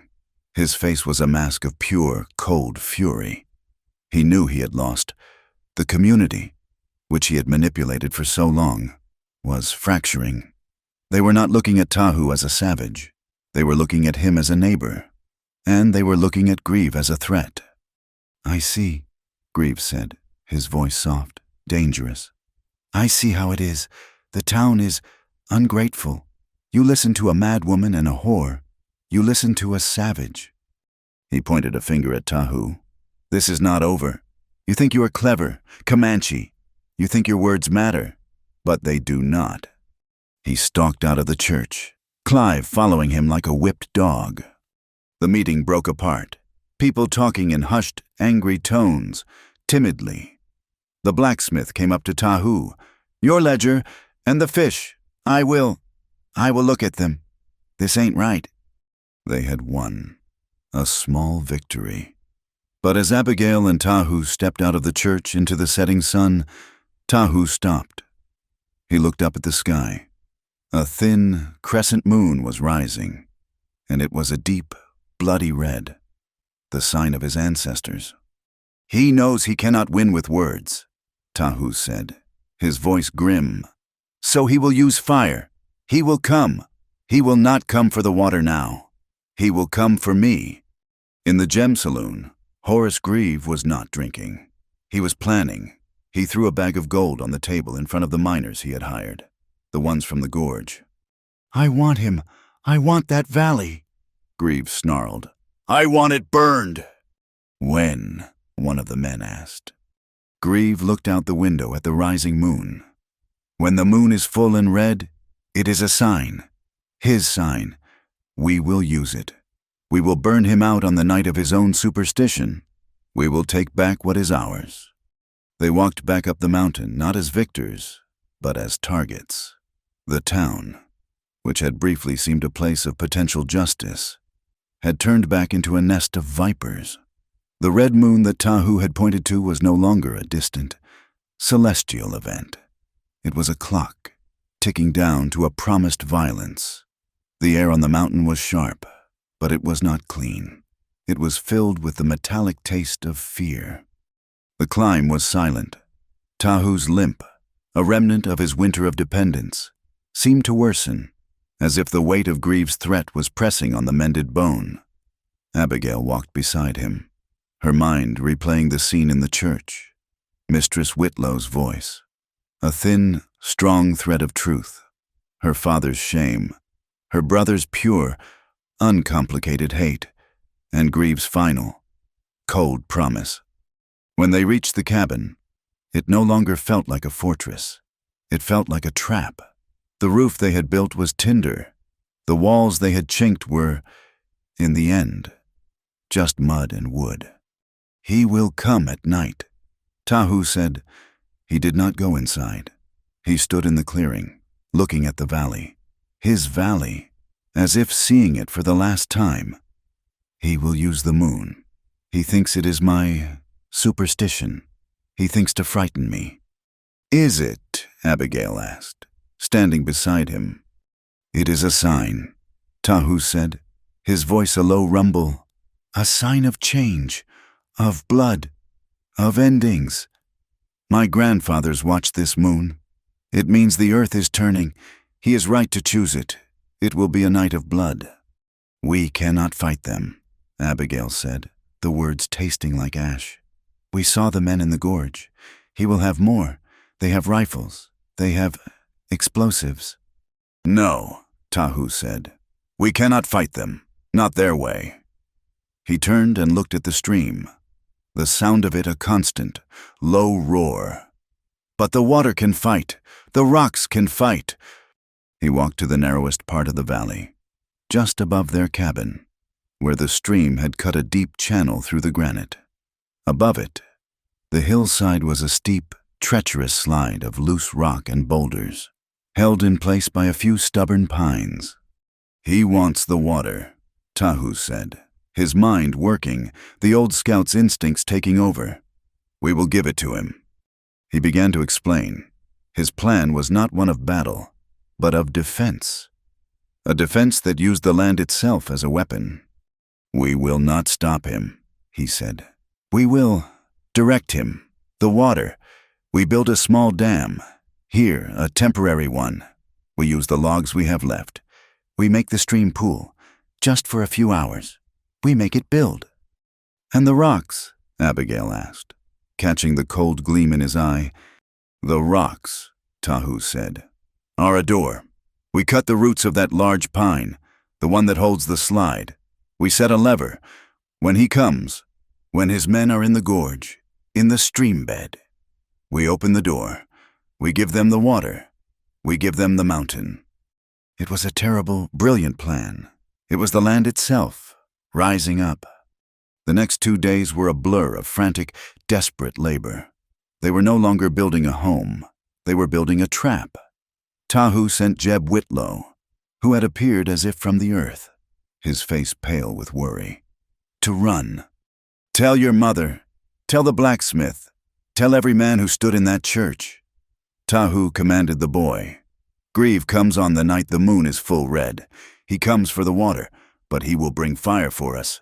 Get the women, the children, the animals. Move them to the south caves, before the moon rises. Go." The boy was gone, a thin shadow disappearing into the trees. Abigail and Tahu worked, Tahu, his leg aching, directed the work with a precise, cold anger. They hauled logs, built a crude dam. The water began to back up, a quiet, angry pool. Abigail felt the power of it, the restrained energy. Then they worked on the rock slide. Tahu, with his axe, did the dangerous work, clinging to the side of the cliff, cutting the main roots of the anchor pine. He left just one, thick as his arm, holding back tons of rock. "This is the pin," he said, his face slick with sweat. "When this is cut, it will all go." He set a long, sturdy log as a lever beneath it, a rope tied to the end. It was a trigger for an avalanche. In the valley below, they heard a new sound, not the wind, not the water. It was a whistle, a strange, bird-like call, echoing off the rocks. Tahu froze. He answered it, a low note. Jeb appeared, breathless, his eyes wide with fear. "He is coming," the boy gasped. "Now, before the moon. He is moving his men. They are at the lower gorge. They are moving boxes of powder, the ones from the mine." How many? Tahu's voice was sharp. "I counted 8 big boxes. And the men, maybe 10 of them. And Clive. He is with them. 10 men, dynamite, and her brother—" "Jeb," Abigail said, her voice surprisingly calm. "Go, now. Get your mother. Get the others. We will hold them here. We need an hour." "Abigail," Tahu said, "you go with him. Lead them. Get the animals to safety. That is your job. That is the job of a leader." She looked at him. He was sending her away, to safety. "And you?" she asked. "I am the trigger," he said simply. "This is my land. This is my fight. I will wait." "No," she said. She looked at the boy. "Jeb, you know the signal, the whistle. When you hear it, it means the battle is over. You bring the others back." She put her hand on his shoulder. "Go, run. We trust you." The boy looked at her, at Tahu. He saw the partnership. He nodded, his face grim, and was gone. The sun was setting. The sky was turning a sick, bruised purple, and in the east, the edge of the moon was rising, a dull, bloody red. It was the color of a fresh wound. They were alone. The valley was silent, save for the sound of the rising, pooling water behind their dam. The air was cold, full of dread. The night of the red moon had begun. Tahu checked the rope on the lever. He checked his rifle. He had 3 bullets. He was a man counting his last resources. Abigail came and stood beside him. She was not leaving. He knew she would not. "You should have gone," he said, his voice not angry, just tired. "You gave me a choice. In Deadwood," she said. "You did not give me one now. So I made my own." She looked at the cabin, their home, sitting in the twilight. "I choose to stay." He turned to her. The red moonlight was beginning to fill the valley, painting the rocks, the trees, his face, in a strange, unearthly light. It made the world look like it was on fire. He saw her, not the pale, beaten girl from the alley, not the hardened survivor of the winter. He saw Abigail. Her face was smudged with dirt. Her hair was a wild tangle, but her eyes were clear. She was not afraid. She was ready. "You are a fool to stay," he said, his voice soft. "Then I am a fool," she said. "I am not in your debt. Tahu, I paid that. This winter, I am here because this is my home. This is our home, the one we built." He looked at her. His heart, which he had thought was a hard, cold stone, ached. He had lost one partner in this valley. He could not bear to lose another. He reached into his pouch. He pulled out the small, wooden bracelet, the one he had carved, the one he had made for his friend. So long ago, he had recarved it. On the inside, he had burned the small, clear symbol of the water, the sign from the rock. "I did not make this for you," he said, his voice rough. "I made it, for a promise." He held it out to her. "The water, the land, it does not belong to Grieve. It does not belong to me." He looked at her, his hand steady. "No one owns the water. We keep a promise to each other, to protect it." She looked at the simple, beautiful ring of wood. She held out her hand. He did not put it on her. He placed it in her palm, a gift given freely. She, in turn, reached into the pocket of her skirt.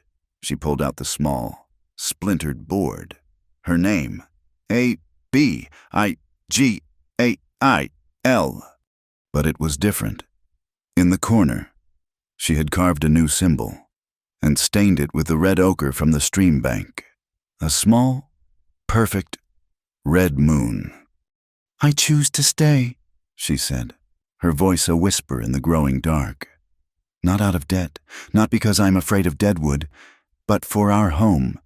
With you." She held the board out to him. He took it, his rough fingers, calloused from the axe, traced the letters of her name. He traced the moon she had carved. He set the board down on the rock, a testament. He set his rifle down.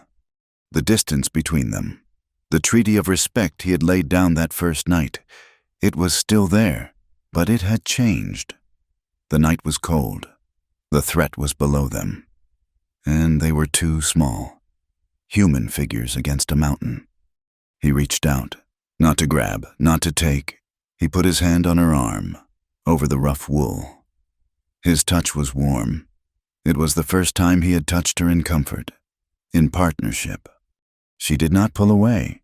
She leaned into it, just a fraction. The red moon was higher now, bathing them in its light. He looked at her, and she looked at him. There were no more words to say. The promises had been made. "Abigail," he whispered. It was a prayer. She put her hand over his, her hand, calloused and hard, matched his. They were the same. He stepped closer. She did not move away. He was a head taller than her, and for the first time, she did not feel small. She felt anchored. He put his other hand on her other arm. He was not holding her. He was holding on to her. "Do not be afraid," he whispered, his own fear a shadow in his voice. "I am not," she said, and he lowered his head. He did not kiss her. He rested his forehead against hers. A simple, profound, human touch. They stood there, two people, under a sky that was the color of war, and they were at peace. They were a single, small point of stillness in a world about to explode. "Don't tell my father," she whispered, the words a strange, broken echo from her past. He did not understand the words, but he understood the tone. He pulled back, just enough to see her eyes. "This is your choice," he said. "This is your word, not his." She nodded, a slow, single movement. "My choice." He put his arms around her, not in passion, but in a desperate, binding promise. A promise to protect, an acceptance. He held her, and she held him. And they stood on the edge of the world, two partners, ready for the dawn. The intimacy was not in a kiss. It was in the shared, silent vow. It was in the absolute, voluntary trust. It was in the simple, profound act of standing together, and not running. The sound broke the spell. It was a scrape, a rock, dislodged. From below. They broke apart, instantly. The soldiers, the partners, back in place. Tahu grabbed his rifle. He grabbed the rope to the lever. "They are early," he whispered, his voice hard. "The moon is not yet full." He peered over the edge. In the red, ghostly light, he could see them, the dark shapes of men. They were in the stream bed. They were moving the boxes of dynamite, placing them. "They are not coming for the cabin," Tahu said, a terrible understanding dawning. "They are not here to burn us out." He pointed. "Look, they are at the gorge, where we saw the first camp. They are..." They are going to blast. They are going to close the valley. They are going to bring the whole wall down and dam the stream. Forever. It was a new, terrible plan. Grieve was not just stealing the water. He was murdering the valley, burying it. "He is using our plan," Abigail whispered, horrified. "He is using the mountain." "Get back," Tahu ordered. "Get to the trees. I will cut the rope." "No," she said. "Look, they are lighting the fuses." They could see them, small, sputtering sparks in the darkness below. A line of them, 8. "They are all there," Tahu said. "Grieve, he is not there, but Clive is, and the others, they are in the trap." "It is not our trap," Abigail said. "It is theirs." "Tahu," she said, grabbing his arm. "The dam, our dam, the water, if we let it go, now." He looked at her. He looked at the fuses. He looked at the pool of water, black and angry, behind their crude dam. It will wash them out," he said. "It will put out the fuses." "It will save the valley," she said. He grabbed his axe. "Stand back." He ran to the dam, and with a strength born of fury and hope, he swung. He swung at the key log. It held. He swung again. The wood groaned. He swung a third time. With a sound like a cannon shot, the log splintered. The dam broke. A wall of water, the water they had saved, the water they had protected, roared down the gorge. "Now," he yelled. "The whistle!" Abigail put her fingers to her lips and blew the sharp, 2-note call that Jeb was waiting for. The signal. The battle was beginning, not ending, and the water was their only soldier. The wall of water Tahu had unleashed. The stored-up power of the high stream roared down the narrow gorge with the sound of 1,000 trees breaking. It was not a gentle flood. It was a battering ram of icy, liquid force. It struck the camp of Grieve's men in the red, ghostly moonlight. The first things to die were the sputtering fuses.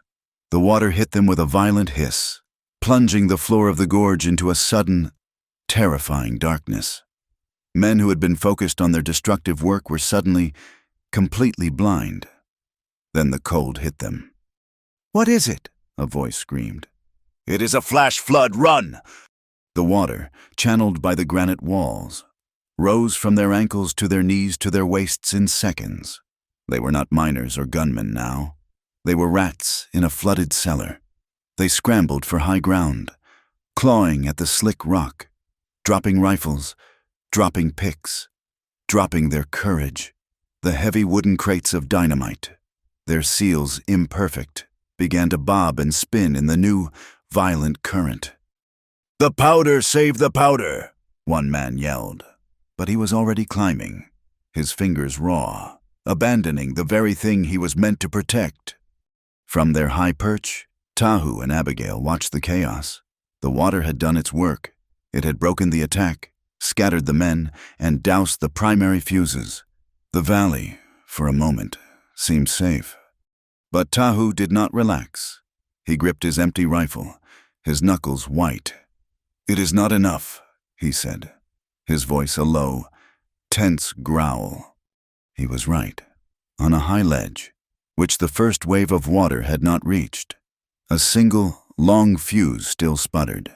It was connected to the largest crate, placed at the narrowest part of the gorge, designed to be the keystone of the destruction. And one man was not running. Horace Grieve stood on that ledge, soaked and furious, but not defeated. He held a waterproof tin of matches in one hand and a short-fused stick of dynamite in the other. He had not been caught in the initial surge. He was trying to relight the master fuse. "Fools!" he roared at his panicking men. "Get back here, it is just a trickle, light the fuses!" Beside him, cowering against the rock, was Clive. He was holding a torch, his hand shaking so violently that the flame cast wild, dancing shadows. "I cannot... Horace, the water! It is still rising." "Light it, or I will throw you in myself," Grieve snarled. Grabbing the torch from him, he turned toward the master fuse, his intent clear. If he could not have the valley, he would bury it. "He will bring down the mountain," Tahu said, his voice flat with a terrible certainty. "He does not care who is in it. He will kill the water forever." "Tahu," Abigail said, her mind racing. "The other plan, the rock slide, the lever?" Tahu looked at her. His face, in the red moonlight, was a mask of cold, hard calculation. He looked at the rope, the lever, the tons of rock balanced precariously above the gorge. To use it now, with 10 men scrambling below. It was not defense. It was a massacre. "It is not justice," he whispered. "It is survival," she replied, her voice as hard as his. But before he could move, before he could make that terrible choice, a new sound split the night. Shouts from the ridge behind them. There by the stream, there they are. It was not Greaves' men. It was the blacksmith, his face grim in the moonlight, holding a heavy buffalo rifle. Beside him stood Mistress Whitlow, holding a lantern, and her son, Jeb. Behind them were 2 of the trappers who had been in the church. The whistle. They had heard it. They had come. "We are here, Tahu," the blacksmith bellowed, his voice echoing off the canyon walls. "We are witnesses." Horace Grieve froze. He looked up. He saw Tahu and Abigail on the cliff opposite him. He saw the blacksmith and the others on the ridge above. He was surrounded, not by an army, but by a community. His face, which had been a mask of rage, twisted into one of pure, desperate spite. "You will not have it," he screamed at the sky, at all of them. "It is mine." He plunged the lit torch toward the master fuse. "Horace, no!" Clive shrieked, his greed finally giving way to terror. He saw the madness in the man's eyes. He grabbed Greaves' arm. With a roar of fury, Grieve turned and struck him. He backhanded Clive across the face with all his considerable strength. The blow sent Clive stumbling backward, his foot searching for purchase on the wet, narrow ledge, found only air. He fell. He tumbled down the short, slick rock face and landed with a heavy splash in the churning, muddy water at the bottom of the gorge. The current was fast, a brown, angry river. He came up sputtering, his eyes wide with a new, personal terror. He was not a mountain man. He was a town man. He could not swim well. "Help!" he screamed, his voice high and thin. "Help me!" The current grabbed him, pulling him toward a dark tangle of debris and broken mining equipment. Elias Turner, who had arrived with Grieve, stood on a high, safe ledge, wringing his hands. "My boy!" he shrieked, his voice cracking. "Someone save my boy!" But he did not move. He was paralyzed by his own cowardice. Abigail saw it all. She saw her brother, the man who had bartered her for whiskey, the man who had offered her for cattle, the man who had marked the trail for her enemies. She saw him drowning. She did not think. She was already moving. "Abigail, no!" Tahu yelled, reaching for her, but she was gone. She did not hesitate. She ran from their high perch, scrambling down a narrow goat trail, a path Tahu had shown her weeks ago. She moved with the speed and certainty of a person who belonged to the rock, who knew the mountain's bones. Her thin shoes offered no purchase, but she did not slip. She reached the edge of the new, violent river just as Clive was being pulled under for the second time. "Clive!" she screamed. She grabbed a long, splintered plank from the wreckage of the sluice box. "Grab it!" He saw her, his face, white and terrified in the moonlight, registered a moment of pure disbelief. He thought, perhaps, she was there to watch him die. He gasped, the water choking him. "Grab it, you fool!" she yelled. She waded into the freezing current, the water pulling at her skirts, tugging her. She braced herself against a half-submerged boulder, her muscles straining. He lunged, his fingers catching the end of the plank. He held on with the strength of a dying man. She pulled, her muscles, hardened by a winter of chopping wood and hauling water, were stronger than his. She hauled him, hand over hand, until he was close enough to grab. She dragged him, sodden and shivering and broken, onto the muddy bank. He collapsed, coughing up water and shame. He lay on the ground, weeping, great shuddering sobs. He looked up at her, his sister, his savior, his enemy. You came, he gasped. I came, she said, her voice flat. She was not forgiving him. She was simply not him. I told him. Clive wept, the confession pouring out of him, a broken torrent of words. I told him the way.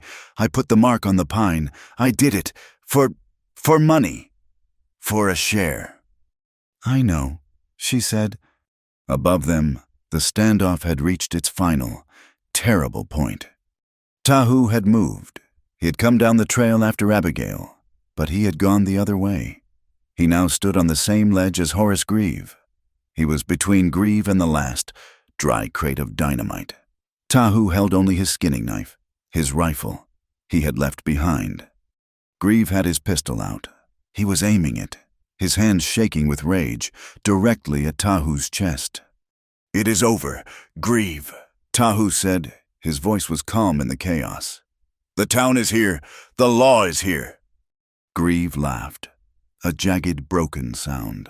You are the law. You are a savage. You are a dead man. He is not alone. Grieve, the blacksmith yelled from the ridge, leveling his own rifle.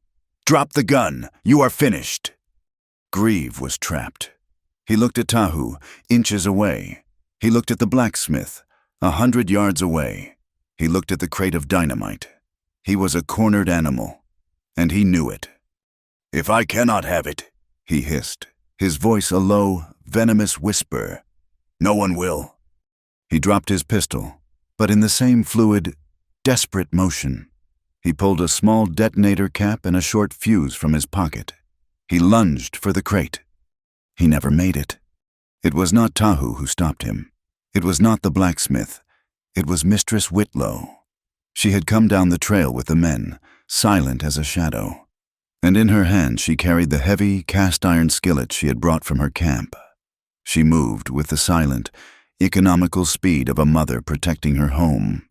She brought the skillet down on the back of Horace Grieve's skull with a sound like a dull, heavy bell. Horace Grieve did not cry out. He did not lunge. He simply collapsed, his face hitting the mud, and lay still. Silence. The gorge was suddenly, profoundly silent, save for the rush of the water and the sound of Clive, still weeping on the bank. Grieve's hired men, seeing their leader fall, threw their guns down and stood with their hands in the air. The trappers were already moving to secure them. Tahu stood, breathing hard. He walked to the crate of dynamite. He looked at the fuse. He looked at Grieve, who was groaning. He bent and picked up Grieve's pistol. He held it. He checked the cylinder. It was loaded. He now had the choice. He could end it. He could end the man who had murdered his friend, poisoned his water, and tried to destroy his home. He could have revenge, and no one would blame him. Abigail, climbing back up the rock face, saw him. She saw the gun in his hand. She saw his face, his knuckles white. She knew what he was thinking. Tahu, she said, her voice carrying in the sudden quiet. No. He looked at her. His face was a map of all the old griefs, all the old scars. This is not his way, she said, walking toward him, her wet skirt clinging to her. This is not our way. Tahu looked at the gun. He looked at Grieve, who was stirring. He looked at the community, all of them, watching. The girl is right, the blacksmith said, climbing down onto the ledge. This is not for this. He meant it was not for a nighttime execution. Tahu lowered the gun. He did not give it away. He opened the gate, and with his thumb, he ejected the bullets, one by one, letting them fall, small and brassy, into the mud. Then he threw the empty pistol into the rushing water. "Not revenge," Tahu said. His voice was hoarse. "Justice." He looked at the blacksmith. "We take him to Deadwood.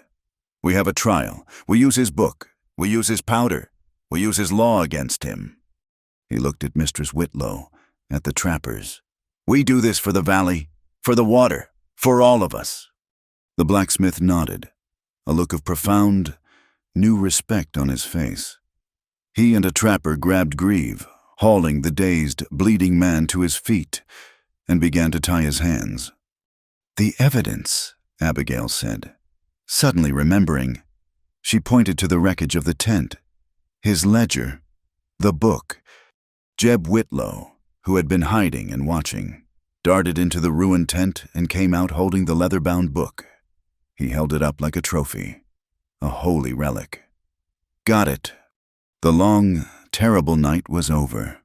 As they marched the prisoners, Horace Grieve, his head bowed, and his 10 defeated miners out of the gorge.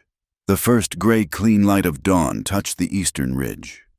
The red moon, pale and defeated, a ghost of its fiery self, was setting in the west. It had been a witness. It had seen blood. It had seen water. It had seen a choice. Tahu stood for a moment, his hand on the rock. His rock, the one with his ancestors' marks. He was shaking from the adrenaline, from the cold, from the choice he had almost made. Abigail came and stood beside him. She did not touch him. She just stood there, her clothes dripping, her body aching, her brother weeping somewhere behind her. She had saved her brother. He had spared his enemy. They were both exhausted. They were both, in the end, clean.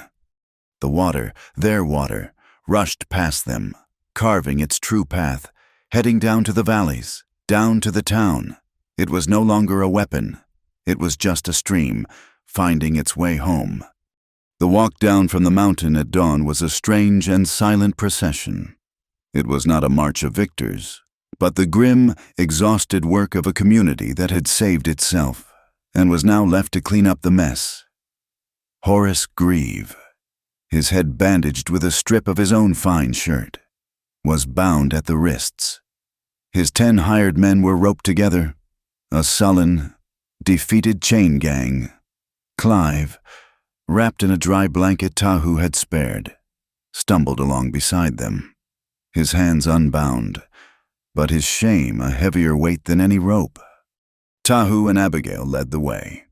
Tahu, his rifle now in his hands, his face a mask of stone. Abigail, still damp, her hair caked with mud, walked with a straightness to her back that had not been there 6 months prior. Behind them came the blacksmith, Mistress Whitlow, her son Jeb, and the 2 trappers. They were not a mob. They were the law.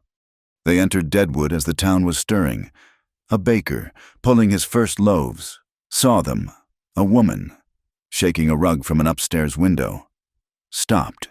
A lone prospector, leading a mule, moved aside, his eyes wide. The news, the sound of the confrontation, had not reached the town.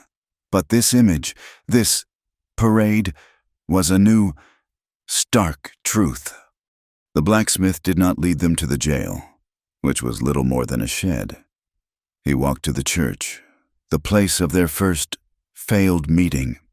He handed his rifle to one of the trappers, and he grabbed the thick rope to the church bell. He began to pull. It was not the Sunday call to worship. It was the sound of an alarm, a fire, an attack. It was a sound that demanded attention. People came, confused, angry, and curious. They spilled from the saloons, the emporium, the boarding houses. They saw the bound men. They saw Horace Grieve, the town's shadow, a prisoner. They saw Tahu, the savage, standing guard. And they saw Abigail Turner, the town's lost girl, standing beside him. Mr. Davies, the preacher, came out, his face pale. He had seen this small community tear itself apart, and now he saw the results. He was a humbled man. "What is this?" he asked, his voice shaking. "This," the blacksmith said, his voice a low boom, "is the business of the town. We are holding a hearing now." It was not a court of law. It was a council. By the time the sun was fully up, a table had been brought onto the church steps. Mr. Davies sat. Not as a judge, but as a moderator. He invited the blacksmith to sit. He invited Mistress Whitlow, her face clean and fierce. He invited a man named Silas Croft, an older miner who held one of the first honest claims and was respected for it. And then, in a move that changed Deadwood forever, the blacksmith looked into the crowd, found a Lakota trader who had been watching, a man known only as Stands with Many, and said, "Your people know this land. You should sit, too." The Lakota man, his face a map of ancient lines, nodded once and joined the table. The trial began. It was a trial of evidence. Jeb Whitlow, his voice clear, brought out the leather-bound ledger. Abigail, whose hand had been taught to write in such books, stood and read from it. Her voice did not waver. "Blast rocks at Narrows to move main flow. Grieve pays double for diversion." The crowd, which had been on Grieve's side, murmured, "This was not rumor. This was in writing." A trapper brought one of the crates, the stenciling "Danger Explosives" clear on its side. He brought a dead fish, stiff and gray, and laid it on the table. Mistress Whitlow spoke. She did not yell. She told her story. She told of her small farm. She told of the water. She told of the winter, of Tahu's broken leg, of Abigail's care. "That is not a prisoner," she said, pointing to Abigail. "That is a partner. That is a woman who builds. This man," she pointed to Grieve, "only destroys." Then Abigail spoke. She did not talk of her father, or her shame. She talked about the land. "The water is a common resource," she said, her voice clear. "It does not belong to one man, to be bought and sold. It is for all, the miners, the farms, the town. He was poisoning it. He was stealing it, not just from Tahu, from all of us." Then the blacksmith called for Clive. He was brought forward, shivering, his eyes on the ground. He stood before the table. "Tell them," the blacksmith said, not unkindly. And Clive did. The confession, which had started as a gasp on the riverbank, came out in a flood. The marking of the trail, the deal for a share, the terror of the night, the moment he fell. He stopped. His voice choked. He looked at the crowd. He looked at his father, Elias, who was standing at the back, his face white, and then he looked at Abigail. I fell," he whispered. "I was drowning. And he pointed at Grieve. He did nothing. My father did nothing." He turned back to Abigail. She came. She came into the water. She saved me. I told her where to go. And she saved me." A silence, heavier than any rock, fell on the crowd. Finally, Horace Grieve was allowed to speak. He was unbound. He stood, his fine clothes torn and muddy, his head bleeding. He was not beaten. He was arrogant. "You are fools," he spat. "All of you. You are children, afraid of progress, afraid of wealth." He gestured to Tahu. "You listen to him, a savage, and her a whore." He laughed. "The land is for taking, the water is a tool. I was bringing you profit. I was bringing you gold. And you stand in my way for what? A few fish, a squatter's farm. I am the law of the strong." His words, which had once seemed so powerful in the gem saloon, sounded hollow and ugly in the clean morning air. Tahu was the last to speak. He walked to the table. He did not bring his rifle. He brought the old hide map. He unrolled it. "This is not a map for gold," he said, his voice quiet, but carrying. "It is a map of the water. It is the story of the land.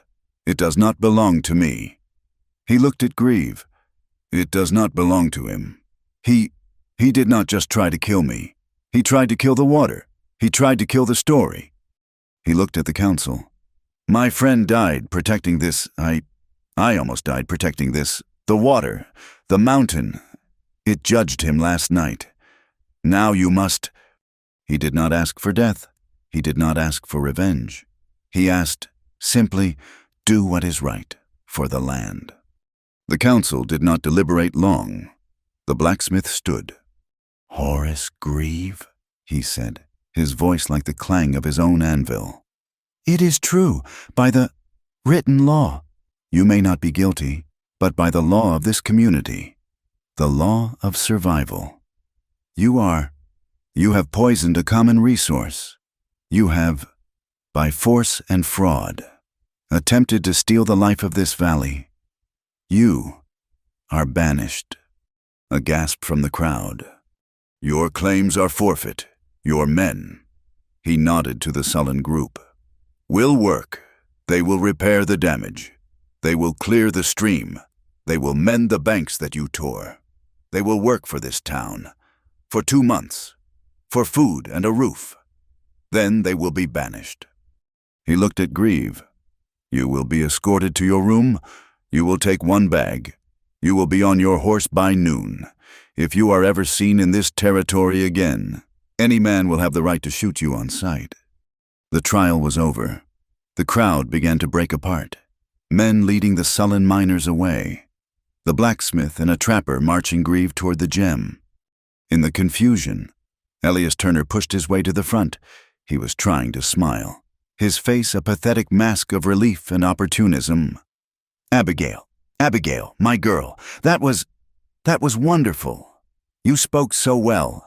I knew you were a smart girl. I am so proud. He reached for her, to put his arm around her. It is all over. It is time to come home. All is forgiven. Abigail looked at him. She looked at his soft hands, his weak chin, the fear still in his eyes. She felt nothing. No anger, no hate, just an ending. I am not a debt, Father, she said, her voice quiet, but hard as the mountain. I am not a thing you can forgive. I am a person, and I am home. She turned, leaving him standing alone on the street, his mouth open. She walked to Tahu, who was waiting. The days that followed were a new rhythm. The sound of shovels and axes in the gorge was not the sound of destruction, but of mending.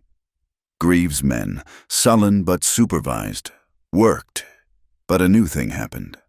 2 of the younger miners from the town, the ones who had listened in the church, came up the trail with their own shovels. Figured you could use the help, one said gruffly to the blacksmith. They were not working for Tahu. They were working for the stream. The valley began to heal. The mud was cleared. The banks were shored up. Tahu with the blacksmith put up a new sign, carved from pine. No blasting, by order of the Deadwood Council. This water is shared. The cabin healed. 2. The fear was gone. Tahu and the blacksmith hauled up the last logs, and with wood saved, Tahu built the table. It was long, thick, and beautiful. It filled the center of the cabin. And the next week, the children came. Jeb Whitlow, his face scrubbed, arrived first. Then the 2 children of the trapper who had stood with them. Then Shiley, the son of the honest miner. Silas Croft. 4 of them. Abigail stood at the head of the table. She had a real slate and a piece of clean chalk. She looked at the faces. All turned to her. She looked at Tahu, who stood in the doorway, watching. My name is Abigail, she said, and this is a school. She wrote the first letter. This, she said, is a mountain. It is strong. That evening, she and Tahu stood by the stream. It was running clear again. They stood, not touching, but close. The air between them was no longer a treaty. It was a shared, quiet understanding. You teach them letters, Tahu said, looking at the cabin, where the sound of laughter had been. I will teach them the land. It was a small pact to respect the earth, to share the water, to teach, to learn. The pace of the valley was slowing, from survival to healing. The summer settled into the valley, and the healing of the land was mirrored in the people. The stream, no longer choked with silt or poison, ran clear and bright, its voice a constant, reassuring song. The scars on the earth, left by Greaves' frantic, greedy digging, were being slowly covered by new, green growth. The cabin, once a skeleton of a promise, was now a home, its roof tight, its walls solid, the door swinging smoothly on leather hinges. The long table Tahu had built dominated the room. It was not fine furniture. It was built like the valley itself, of thick, honest pine, scarred with the marks of the axe, and rubbed smooth by use. It was already the center of the valley's life. The community had, without discussion, decided on the wedding. It was not a question of if, but when. It happened on a day in late August, when the air was warm. But the first hint of autumn, a sharp, clean bite, promised that winter was a reality, not just a memory. There was no formal invitation. They just came. Mistress Whitlow arrived first, her son Jeb carrying a basket with a small, precious honey cake. The blacksmith, his face scrubbed clean of soot, carried a new, sharp axe head, a gift of his own making. The two trappers, who had stood as witnesses, came with a fine, cured deer hide. Silas Croft, the miner, brought a bag of real coffee beans. They were the community. They were the law, the witnesses, and the family. The ceremony was held under the tallest pine, the one that had been their landmark, the one that had watched over the valley since before any of them were born. Mr. Davies, the preacher, was not there. This was not a wedding of his church. This was a pact of the earth. The blacksmith stood, uncomfortable in his clean shirt, to act as the closest thing to an official. Tahu and Abigail stood before them. He wore clean denim, she her mended, clean dress. There was no veil, no ring of gold.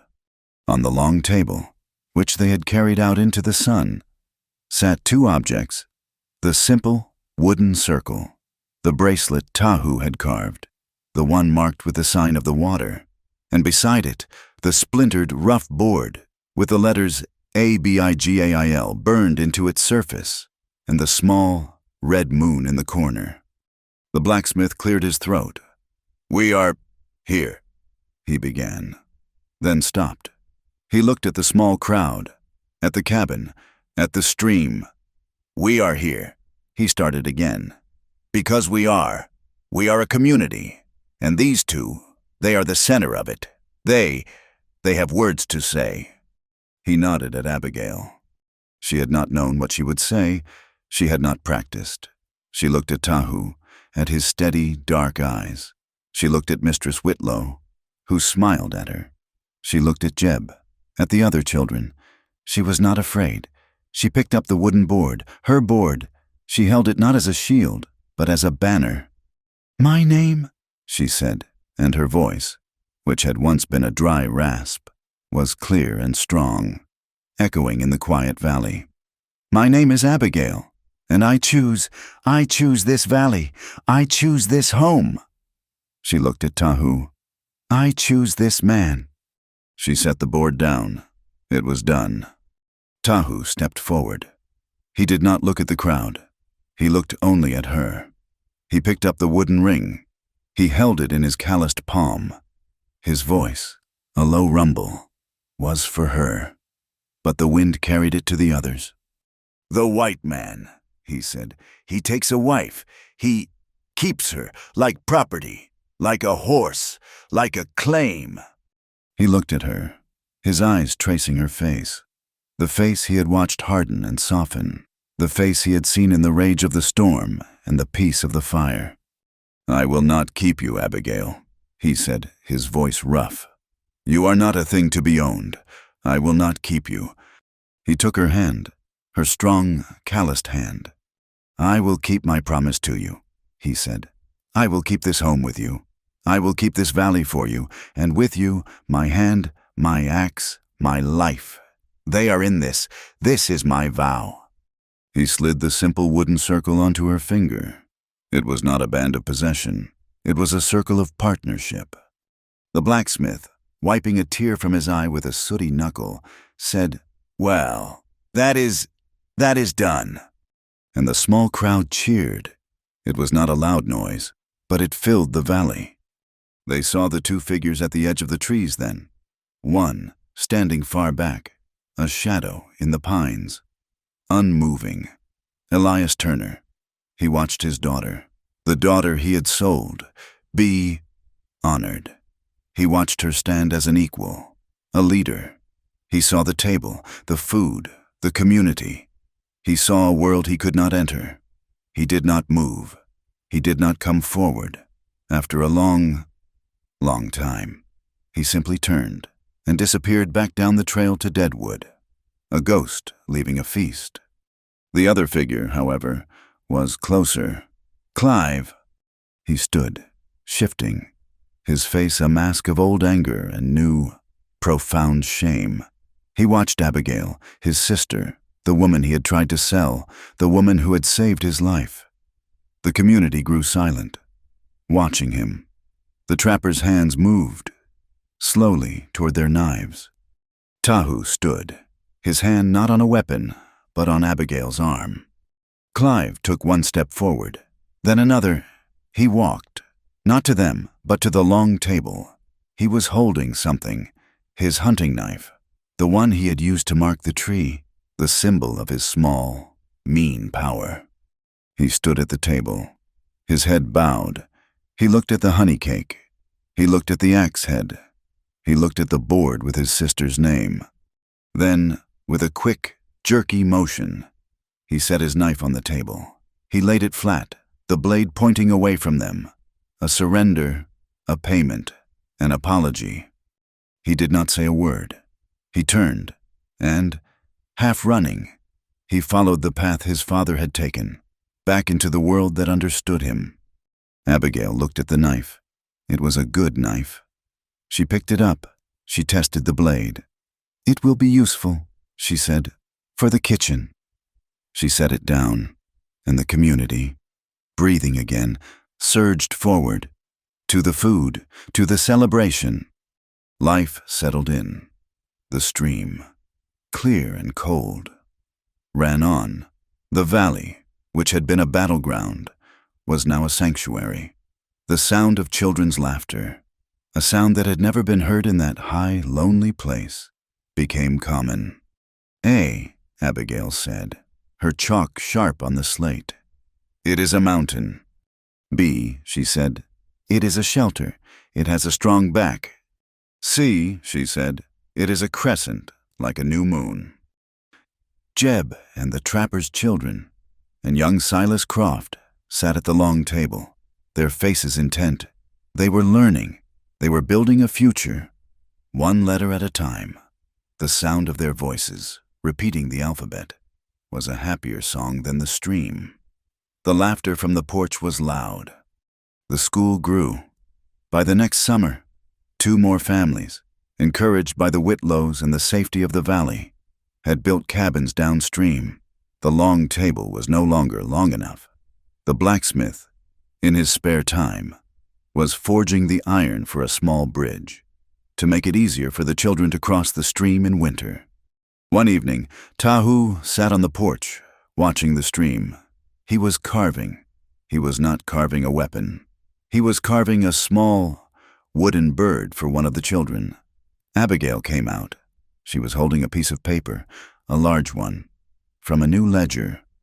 "I have been thinking," she said. She unrolled it. It was a map. It was a map of their valley, but it was not like Greaves' map, which had been lines of profit. It was not like Tahu's ancestral map, which was a story of the past. It was something new.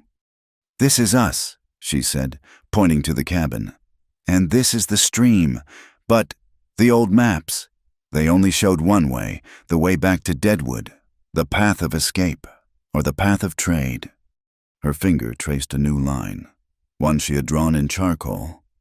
This, she said, is the trail to the Whitlows, and this is the path the trappers use to the high ridge, and this is a new path, the one we will build, the one that leads to the bridge. It was a map of a community. It was not a map of one path, but of many, many choices, many futures. She pinned it to the inside of the cabin door, a declaration that they were no longer a refuge, but a destination. She came back out onto the porch and stood beside him. The wind, the same wind that had scoured Deadwood, came up the valley. It was colder, cleaner. It carried the smell of pine and wood smoke and the faint, distant memory of gold. She thought, for a moment, of that first day, if there was a place to call one's own, just a porch roof wide enough to keep the wind from wearing away a name. She looked up at the roof they had built. The shakes were holding fast. Tahu's hand found hers, his hard and calloused, hers the same. They fit. In the windswept land, freedom began with being called by name and choosing to stay. The school was growing. The bridge was almost finished. They were planning, all of them, a harvest fair, a celebration of the valley, before the first snow. The future was not a promise. It was just a fact, as solid as the rock, as clear as the water. Thank you so much for listening to this story from Wild West Tales. We are so grateful to share this journey with you. Let us know in the comments where you are listening from. We love seeing how far these stories travel. If this story touched your heart, please consider subscribing to the channel and give this video a like. And if you really want to support us, press that hype button. It tells the world that these stories matter and helps more people, just like you, find a place by our campfire.